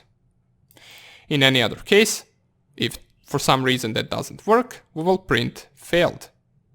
So this is just another way that we can iterate over targets. We select the amount of targets that we have, and then we initiate the counter to be equal to 0, and then we use this in order to send the command to each and every target. And there is one line missing right here, which is we need to of course increase I at the end of this loop, so I plus equals 1. So this will iterate as long as we have targets connected, and once it finishes, it will send the command to all of the targets. And in the final else case, we will print to the screen that the command doesn't exist. and this else is a part of this bigger else if statement. Okay? So this is our entire command and control center. Feel free to go over this video one more time in case there is something that you do not understand, because this program can be a little bit tricky. Of course, also feel free to ask a question in Q&A section if you'd like. And right now let's add the part of the code that is missing from the backdoor in order for this send all function to work. We need to go to our backdoor, scroll all the way down into our shell function and add an else if statement. This else if statement will be else if command and then first 7 characters equal to send all. We then want to execute that command. So subprocess.popen, and the command itself will be what comes after this send all. That's why we need to strip this send all with the empty space, so command, and then from the 8th character till the end. And we need to set the other parameters as well, such as shell equals true. And let's copy the rest of the parameters from the line above, like this. std_in also equals to subprocess.pipe.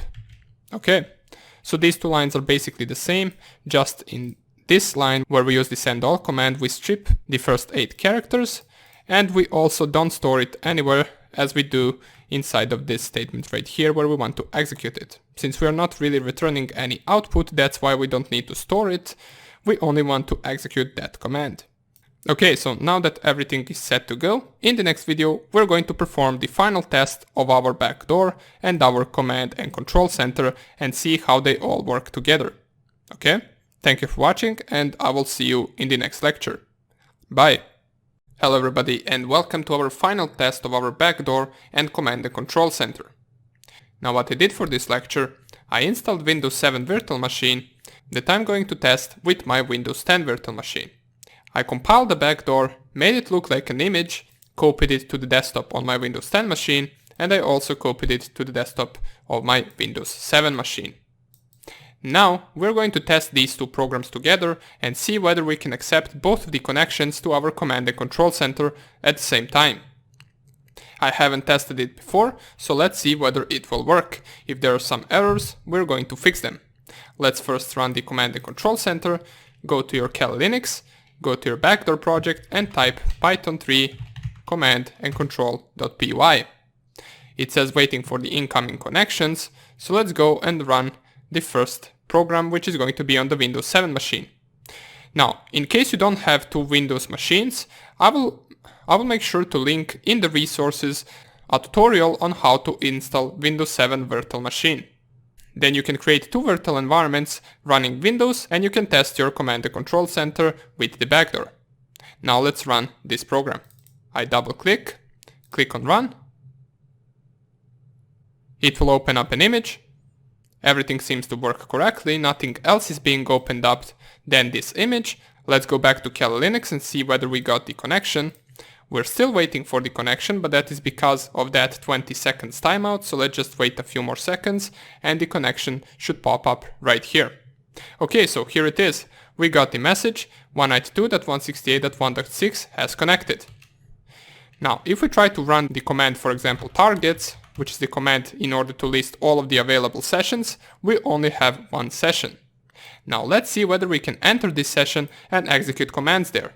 If we type session 0 and type who am I, we get the output that we are John PC, which is my Windows 7 machine. Now if we want to, for example, quit this session, we can simply just go and type quit and type targets once again, try to enter the session once again, type who am I, and this time this session will not work. That is something that we need to fix, so this is the first bug, make sure to keep it in mind. Right now what we're going to do is we're going to try to see whether we can connect the second target. Let's first of all close the command and control center, run it again, python 3 command and control center.py, and now let's run both of these programs. We run picture.jpg on our Windows 7 machine. It seems to work. Let's go on our Windows 10 machine and run once again picture.jpg. This seems to work on Windows 10 as well. We open up the image, let's go to our Kali Linux and see whether we get both connections prompted to us. We got the connection from the Windows 7 machine. Now we are waiting for the connection of Windows 10 machine. Here it is, we got both sessions connected. Now if we try to print the sessions with the targets command, we can see we have session 0 and session 1. Let's first enter the session 1. So I will type session 1, type who am I, this should be Windows 10 machine, here it is. If I type quit, it will close the session, but it will still remain inside of our command and control center, and that is something that we need to fix. But let's first of all go to session 0, type who am I, and this works as well. Okay, so let's quit these sessions, exit the command and control center, and now let's see what we need to fix in order for us to be able to switch between sessions without closing them. So let's go to our PyCharm inside of our Backdoor project. Right here we can add an else if statement. Else if command equals to, for example, background, which will indicate that we want to background the session. We can simply just pass. Instead of using quit, which will break out of this loop, the background will simply pass and go to the beginning of the while true loop, and there it will wait for the second command, which can be for hours. That's why we want to background that session in case we want to get back to it later on. Now that we fixed that, let's test it once again. I'm going to compile the program once again, and then we will see whether it works. Okay, so here it is. I compiled the fixed version of Backdoor after we added the else if statement for the background command, and now let us see whether it will work. But before we even start, we need to make sure that inside of our command and control center we also input the background command. So go to the target communication function, and below the quit if statement we can add else if command equals background. Then we will break out of this loop. Now the reason why we are breaking out of this loop inside of our server is because we want to break out of the target communication and go back to the while true loop, which is our command and control center. And in our backdoor, we only want to pass and go to the beginning of the while true loop. So let's test our program. Type in python3 command and control center.py, waiting for the incoming connections. Let's run the program on our Windows 10 machine. Let's also run the program on Windows 7 machine.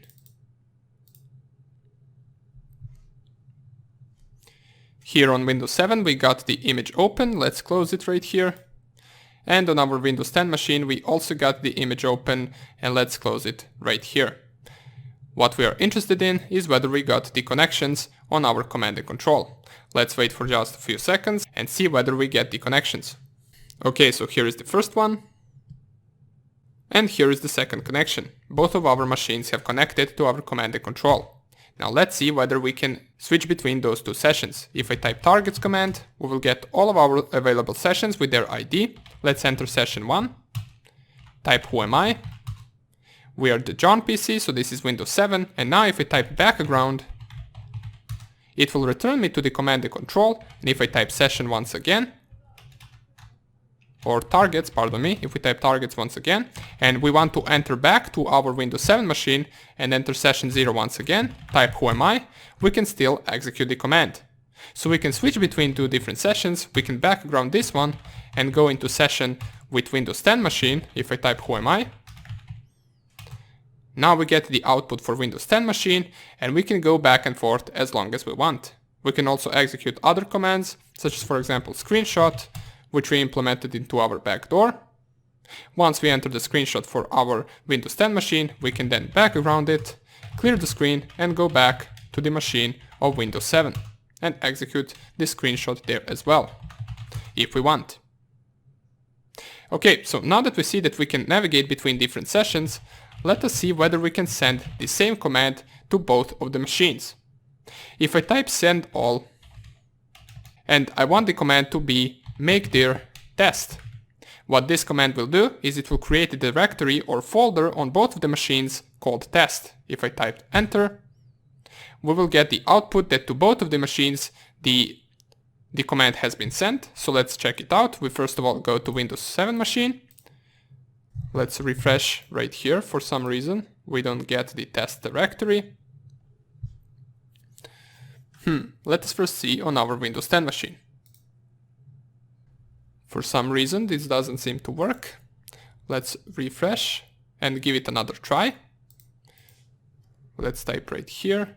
If we type send all, and let's for example type mkdir folder. Now if we go to Windows 7 machine, refresh this page, we still don't get the folder. Okay, so I think I found the problem, and the problem is in the mkdir command. Since that is the only command that doesn't work for some reason, therefore there is not really any problem with our code. We can execute other commands if we try. For example, let me show you. If we type send all, first of all let's clear the screen so we can see everything better, and if I type send all, and for example I want to open Notepad, so send all Notepad, click on enter, you will see that on our Windows 10 machine the Notepad will open. If we go to Windows 7 machine, the Notepad will also open. So we successfully sent a command which was executed by both of these machines.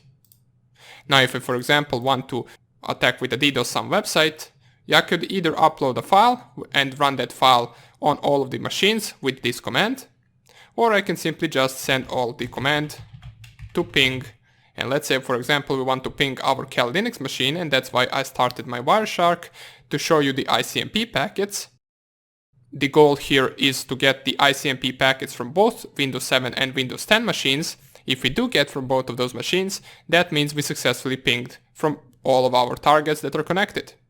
So let's go and send this command, send all ping 192.168.1.4, which is the IP address of my Cal Linux. Press enter, the command has been sent, and if I go to my Wireshark, we can see that we're getting the ICMP packets from two different IP addresses. Here is from the IP address 192.168.1.6 and from the IP address 192.168.1.2. Okay? So our send all function works correctly. Now there are two more things that we need to check, and that is the kill function and the exit function. If we type targets, we will see our available sessions. We can execute the commands in both of these sessions, as we can see right here.